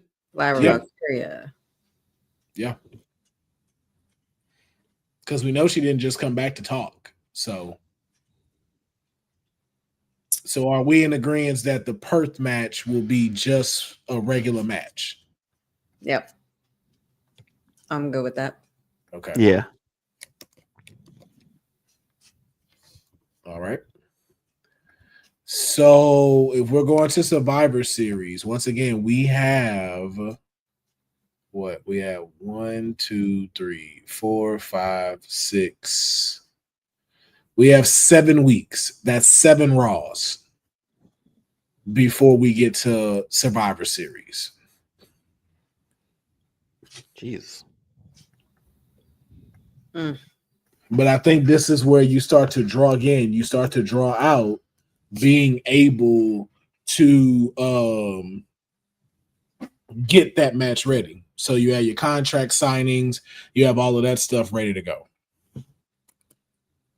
You have your number, like you said, if you want to have a number one contendership match, and especially on Raw, that does great numbers for Monday Night Raw. Mm-hmm. And it gets everybody some good TV time. Then that allows Becky to be the heel that she is. No. Just because you picked up a win doesn't mean you just get a title shot. You got to earn it. And then that's when you see Adam Pearce come out and say, hey, you know what? You are absolutely right. So here's what we going to do. Yeah. So do we we got 7 weeks. I think that's more than enough to do some matches to where it's kind of like a tournament where we get down to like a fatal 4-way. Yeah. So tournament for the women's IC. Yeah. Because like you said, there's no one really competing for it. So this is a great way for us to see who's going to be in that mix. And then you get to throw some other people into the mix that also lead into the Survivor Series thing. So this is where we can possibly see another AJ Lee versus Nikki. Or AJ, and then again, you can have what you said is a returning Bailey. If you want. They get like a 8-person bracket with 1, 2, 3, 4, 5. Does that get us through 7 weeks? Well, it would have to be. So you could do you could do 2 matches for each week. So week 1 is 2 matches, week 2 is another 2 matches, week 3 is a fatal 4-way. Then that way you have 4 more weeks to promote. So let's say AJ Lee does win. So now you have a promo with Becky Lynch, then you have another promo with AJ, you had a contract signed, and then you had a homecoming show. Here we go. Are we including SmackDown roster too for IC title? No, just Raw. I'm just asking. I didn't know questions were bad to ask. Dion, did she smoke before she came in the writer's room again? I don't know, man. It's a U.S. title over on SmackDown. I'm just trying to get to WrestleMania, man. Why would they be over there? Because sometimes they bring people over to fill in for the matches. That's all. Well, the LA Knight and Alistair, who LA Knight got traded for somebody, so that's how he ended up in that. So they made like trades, I guess you could say, or move shows. Damian Priest, I think that was the trade. Yeah, or the switch. It was LA Knight for Damian Priest. Yeah. So them doing that, that's the only reason that has. But I think Raw has enough on a roster to do this. Raquel has been killing it. Could see her in a lot more stuff too. Yep. But yeah, they got enough on the roster to pull this off and make some really good matches. And then it can feed to stories. So say for instance, like Asuka goes up in a match and stuff like that. There's some interference with like Rhea or something like that, and that costs her the match.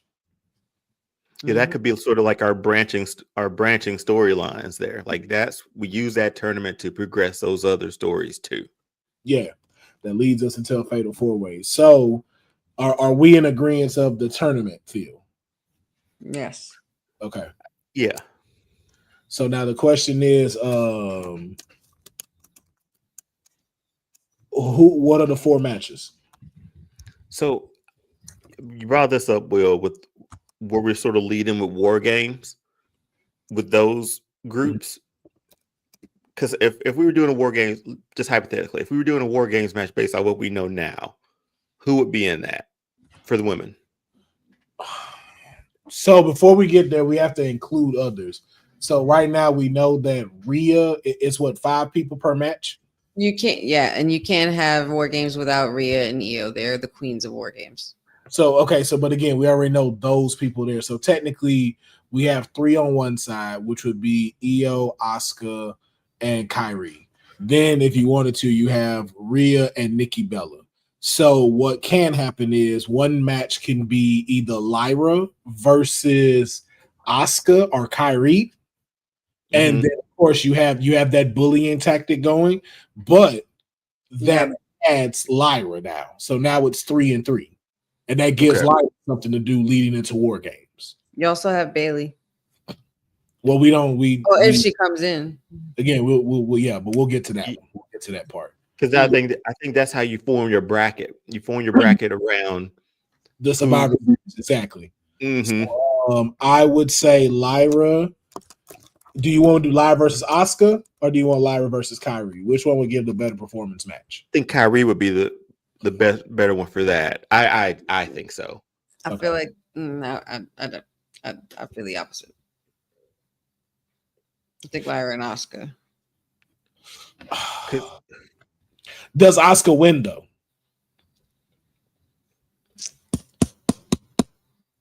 I think she should. But if we're trying to get Becky and AJ there, I don't want to see Asuka as another runner-up in the tournament. Well, true. I'd rather maybe not Asuka then. I'd rather see Kairi get it. Lyra wins, and then Asuka attack her, and then Lyra loses it in the fatal 4. Okay. Just because I don't want to see Asuka lose a match, because now we're building her up stronger and stuff like that. So that's why I feel like I would rather see it with Kairi than her. True. Sure. Okay. So we have that. That's match 1.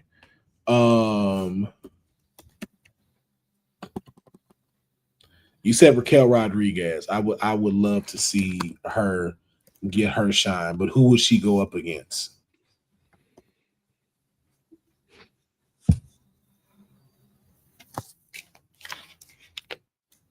Just someone that makes sense, right? Well, AJ's in here too, isn't she? Yeah, but I want to keep them interactions with her and Roxanne and them as far for right now. I want the concentration to remain on Becky. You sure? Yes. My client does not. Yeah, we holding out on my client for right now. The interaction needs to happen at the Rumble. But y'all not gonna shoot my client's load quick. I'm not trying to do that, but I'm just saying, just like as a 6 degrees of separation kind of thing, where she's by Raquel's side, not necessarily in it.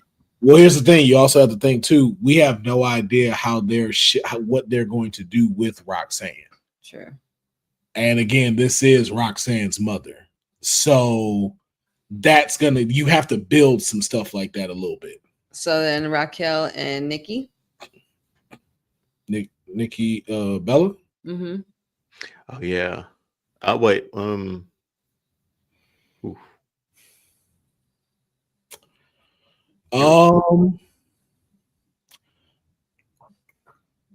here's the question: are you letting Raquel go over? I actually am. I think Nikki needs to be in that fatal 4 with AJ.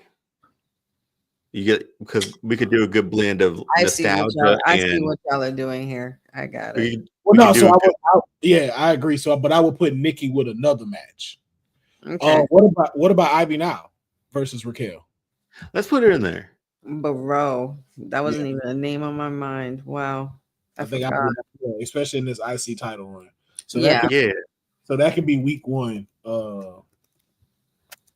tournament.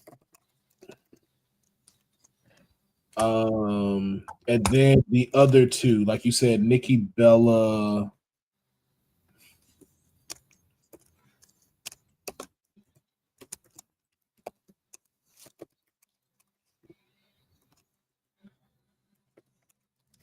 You got Nikki Bella.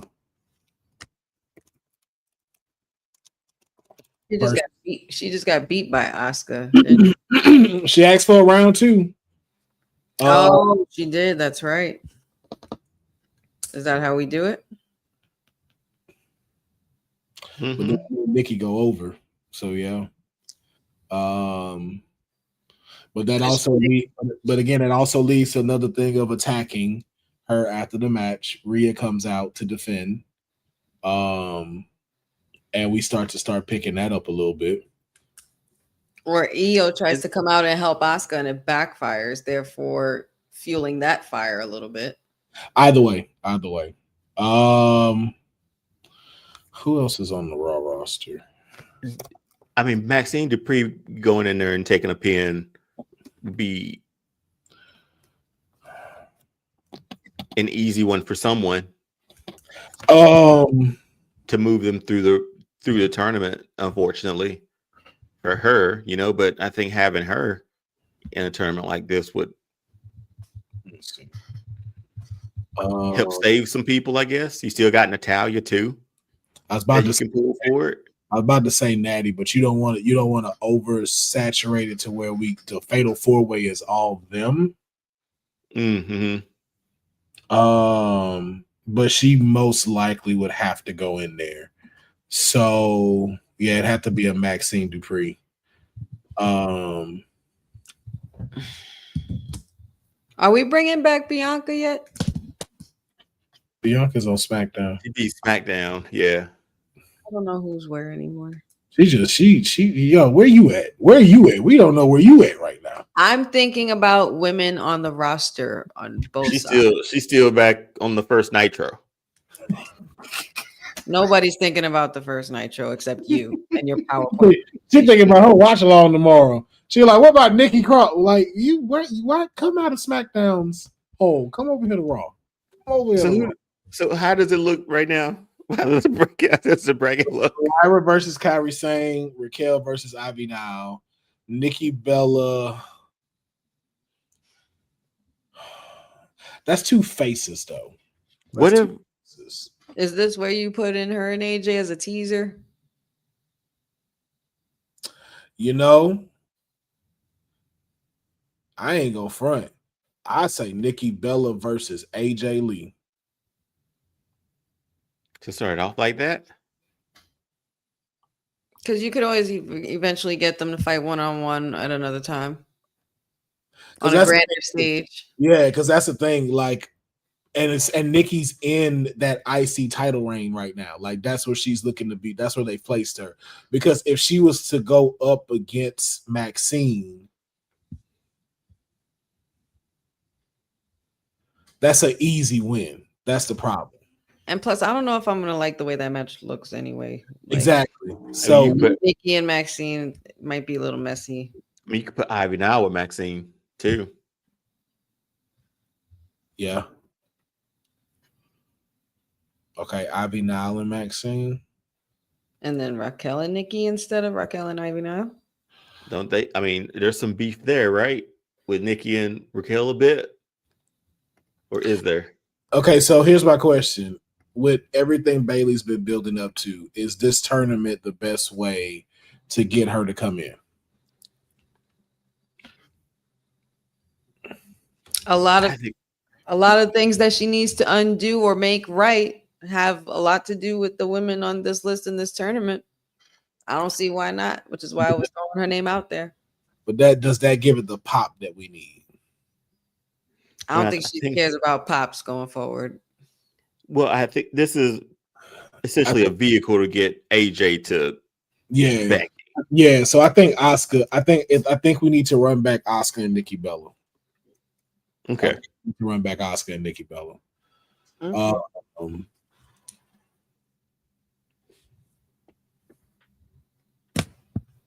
And then Nikki goes over. And then Nikki's going over on that.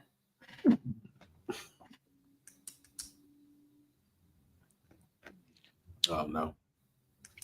I would. If you guys want her in that final four. Yeah, I think having lost her to Asuka last week. Because if we're thinking about that final four of who we want to get in there, we want to get AJ there. I think having Nikki in there is a good look for both of them. Bailey in there as Divas champions. Bailey in there's an X Factor, and she's also a former IC champ. Yeah, I think you gotta say Bailey these vignettes every week. I think you bring her after this. I think I got it. I think I semi got it. Nikki Bella versus Roxanne Perez, AJ Lee versus Asuka.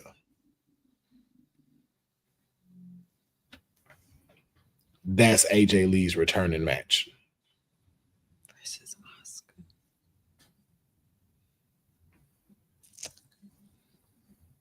Crazy. I can get down with that. Crazy versus crazy right now. That's a heater of a match. And then with all the stuff that's going on for her to pick up the victory, and that's where you call out War Games. And you got your women already set for war. Yeah. I'm cool. That works. Okay. Unless you have somebody different, or if these four women, these 8 women need to be swapped around in some way. So we got Lyra versus Kyrie, we got Raquel versus Ivy Nile, we got Nikki Bella versus Roxanne Perez, and we got AJ Lee versus Asuka. Do you feel somewhere these things can change up? Say those again one more time. Lyra versus Kyrie, Raquel versus Ivy Nile, Nikki Bella versus Roxanne Perez, AJ Lee versus Asuka.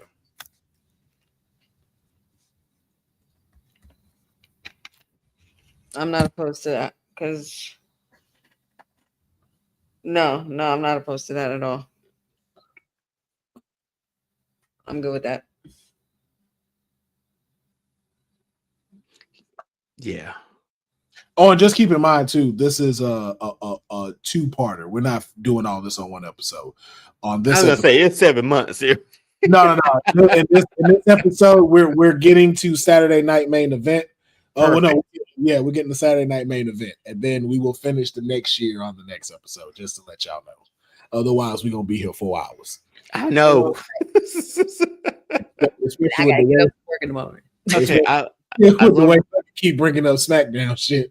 Nikki Cross, SmackDown. Oh yeah, I know Nikki Cross is like.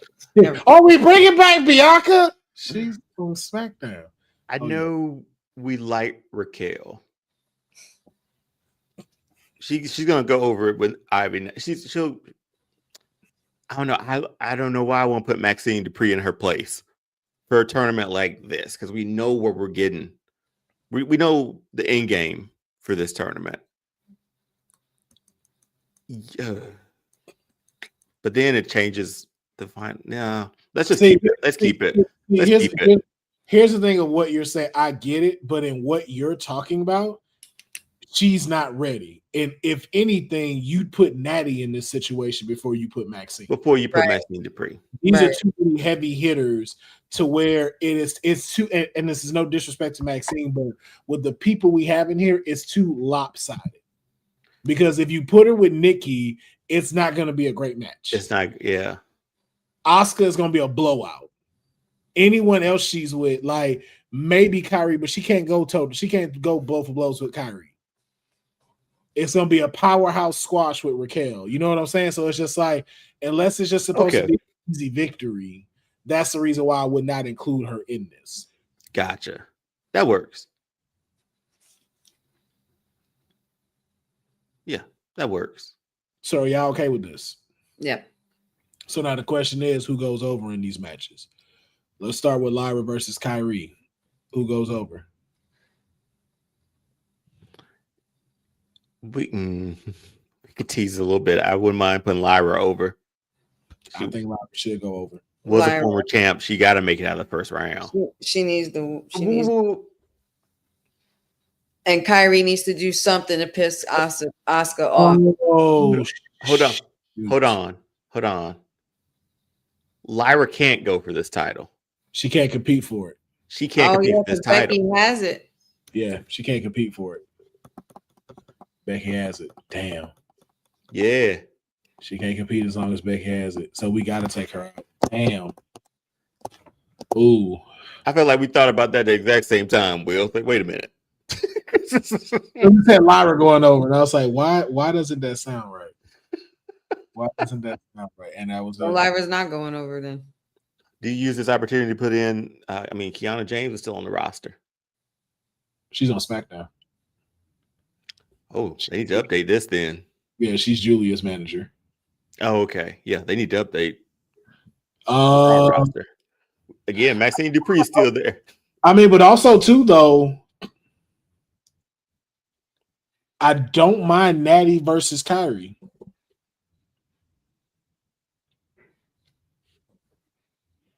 Be better than Maxine.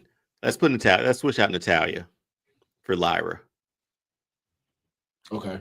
So Natty versus Kyrie. Yeah, I think that's a good. Man, that takes Lyra just completely out of the game here, man.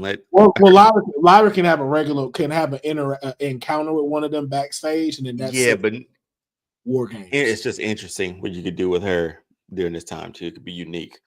But yeah, I think that's the bracket now. Okay. So between Natty and Kyrie, who goes over? I think for that one, I'm going on the other side. Kyrie is going over Natalia on that one. For me, I think. Because how do we have our brackets? Who's where? You have Natty versus Kyrie, Raquel versus Ivy, Nikki versus Roxanne, AJ versus Asuka. Raquel and Kyrie, that'd be again, we can switch some of this around. That's what I'm saying. Out of these 8 women, do we need to flip the matches? I think they're the best combinations of what we have. Because there's a little story within some of them, and then that's how you break up and get a few of them to War Games too. Yeah. I think the fact that Lyra can't compete with this just kind of like frustrated me a bit. It would have been easier having her in it, but she can't compete. She can't compete. Or she can't compete for it, or she can't challenge Becky for it while she has it.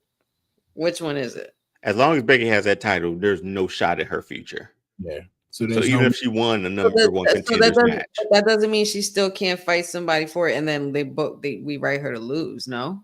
But then that's more of a storytelling giveaway, because then either we're discrediting the rule of her losing and you put her in there, then it's like, okay, well, she obviously can't get this and then get a match because the situation was she couldn't have it. True. Mm-hmm.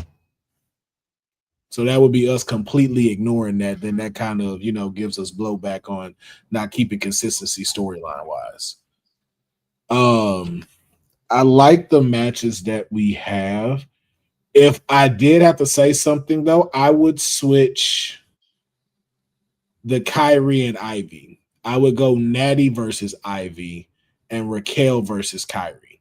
I think that would be a little better.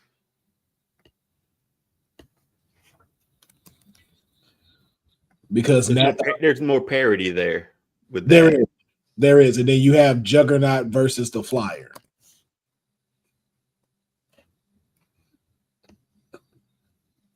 And then all the technical wrestling on the other side. Yeah.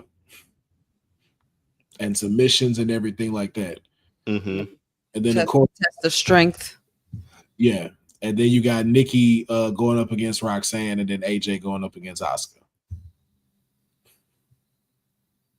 Yep, I'm cool with it.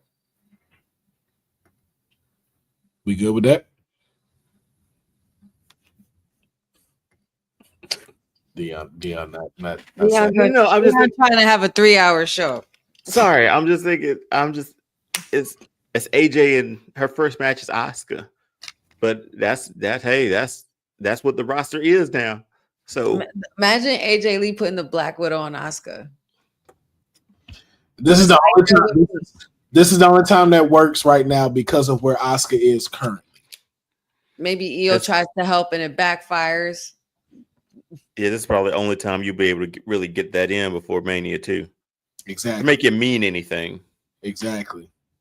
And who better than the Empress of Tomorrow, who's claiming she's the best in the world, who's also acting crazy as hell, to go up against the epitome of crazy. And then it will make her even more unhinged afterwards because she's gonna lose her shit on Kyrie and Io, and War Games is gonna be nuts.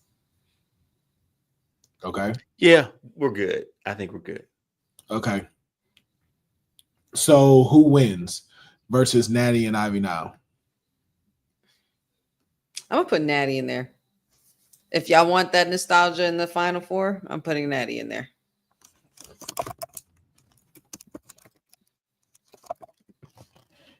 Natty, Nikki, AJ, Bailey. Just to throw it out there. Bailey not in this tournament. Oh well, no, she's not yet. Yo, honey, drunk. I'm not drunk. Is drunk. I'm not drunk. I didn't even have a drink. I was drinking soda. I don't know what that was in that glass you had. The way you was pouring it looked like some wine. It was Coca-Cola, and I would never drink wine in a glass, in a Steelers glass. Never. You'll never catch me drinking wine in this. She had herself a Cali Mocho is what she had. No.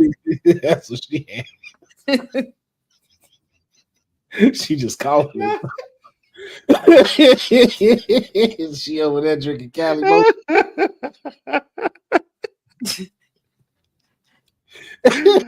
Oh man. All right, so Natty goes over. Raquel versus Kyrie. Who wins? I'm moving Raquel there. I think you need some power in the end game there. A juggernaut, if you will. Big Mommy Cool it is. I thought the juggernaut was Jordan Grace, but okay. Well, I said a juggernaut, if you will, like, you know, on that scale. Okay. Nikki Bella versus Roxanne. Hey, get Nikki that win there. Right. You can't touch. Still terrible. You want to keep those interactions with AJ and Roxanne away. So fucking right. Because it could easily be somewhere else in the Saturday main event or something. Yeah, but there you go. Okay, and AJ Lee goes over Asuka. Yep. Yeah. All right. So that's a hell of a win back. Hey.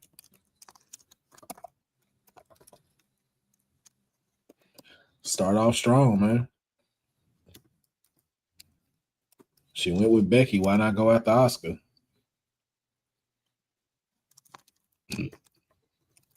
Okay. All right, and then we have what? We did have like a couple of weeks of promos, contract signing. Mm-hmm. Cat fight at the contract signing. Yeah, and then the homegoing show. Mm-hmm. Okay, so now we're at Survivor Series, and we said for Survivor Series, the title will be on the line. Yeah. All right. Survivor Series will have AJ Lee versus Becky Lynch. Title on the line. Okay. Who wins?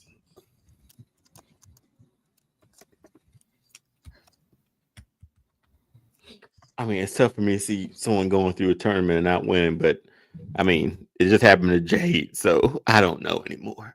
So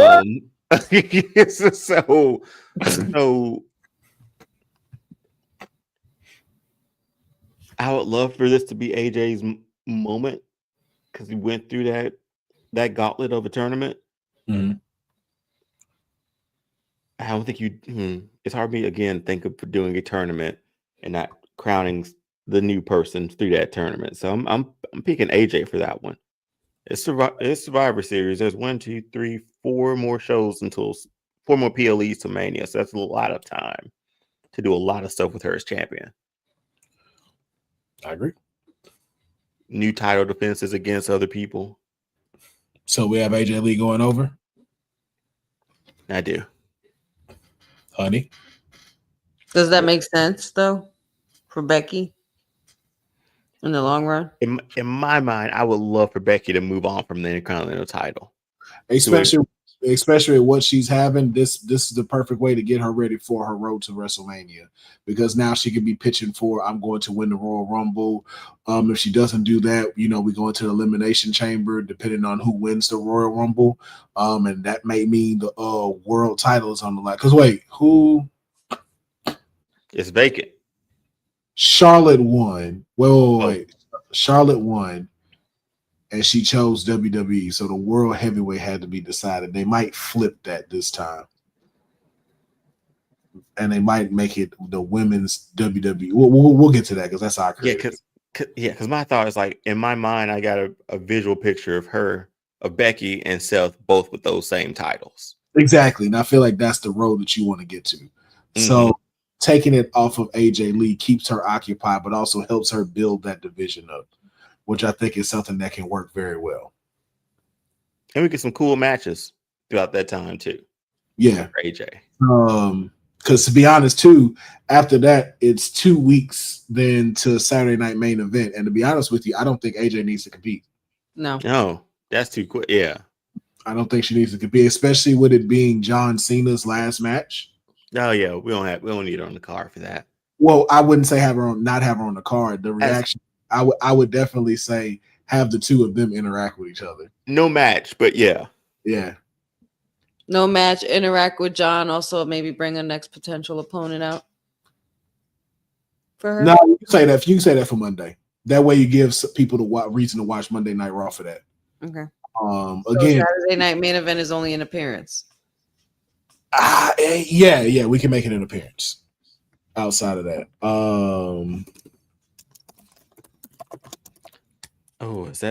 that's a long time. I was like, is that when we bring Bailey back? But that's a long ass time now since I looked at the calendar. Back before that. Yeah, that's a long time to do vignettes and keep her off TV. She might come back for War Games. To be honest, she might hit War Games back in a different way outside of this tournament. Mm-hmm. Okay. So we got her coming for an appearance. That's on the 13th. Then we had 2 more weeks. That's just holiday. So I don't does she do something crazy and do an open challenge to end the year out? I don't know, man. I think for Saturday Main Event, this one it's all about John. No.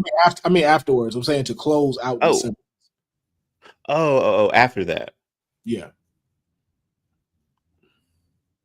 Because remember, you want to have you got the last Raw of the year of 2025. And if that women's title don't get put on the line, a title should be put on the line. Or is it the title get put on the line for the New Year's edition of Raw, like they did last year, where they had titles on the line like that? I think you said for the new year. I think we get out of this year unscathed, and then we go into next year with it. Okay. Or we save it for next year. Not mad at that. Thoughts, honey? I agree. I'm good with that. Okay, so just to recap, and then we'll close up. We're ending 2025 with from the Monday Night Raws from September 20th all the way to October 6th. It'll be AJ Lee versus Becky Lynch promo run. Promos. Then we go to Crown Jewel Perf, AJ Lee versus Becky Lynch. with AJ Lee going over for that one. Then we get into our tournament for the IC title, which would be Natty versus Ivy Now, Raquel versus Kairi Sane, Nikki Bella versus Roxanne Perez, AJ Lee versus Asuka. And that'll lead to a fatal four-way with Natty versus Raquel Rodriguez, Nikki Bella, and AJ Lee, with AJ Lee taking the victory. Then that'll lead us into promos, contract signings, another promo, homegoing show.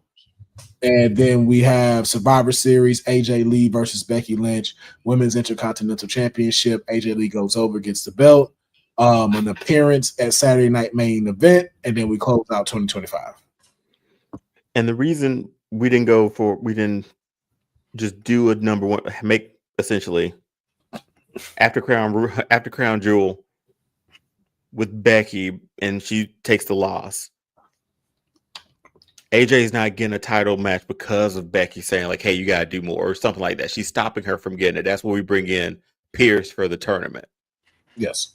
Okay. Boy, you can tell y'all tired.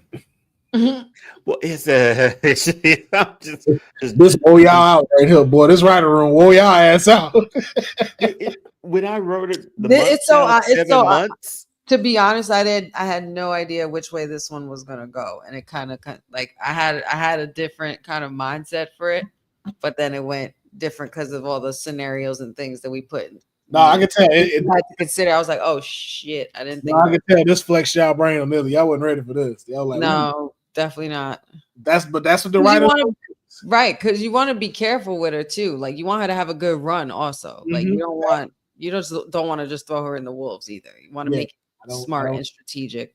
Yeah, I don't need her blowing her again. We don't need to jump the horse too quick.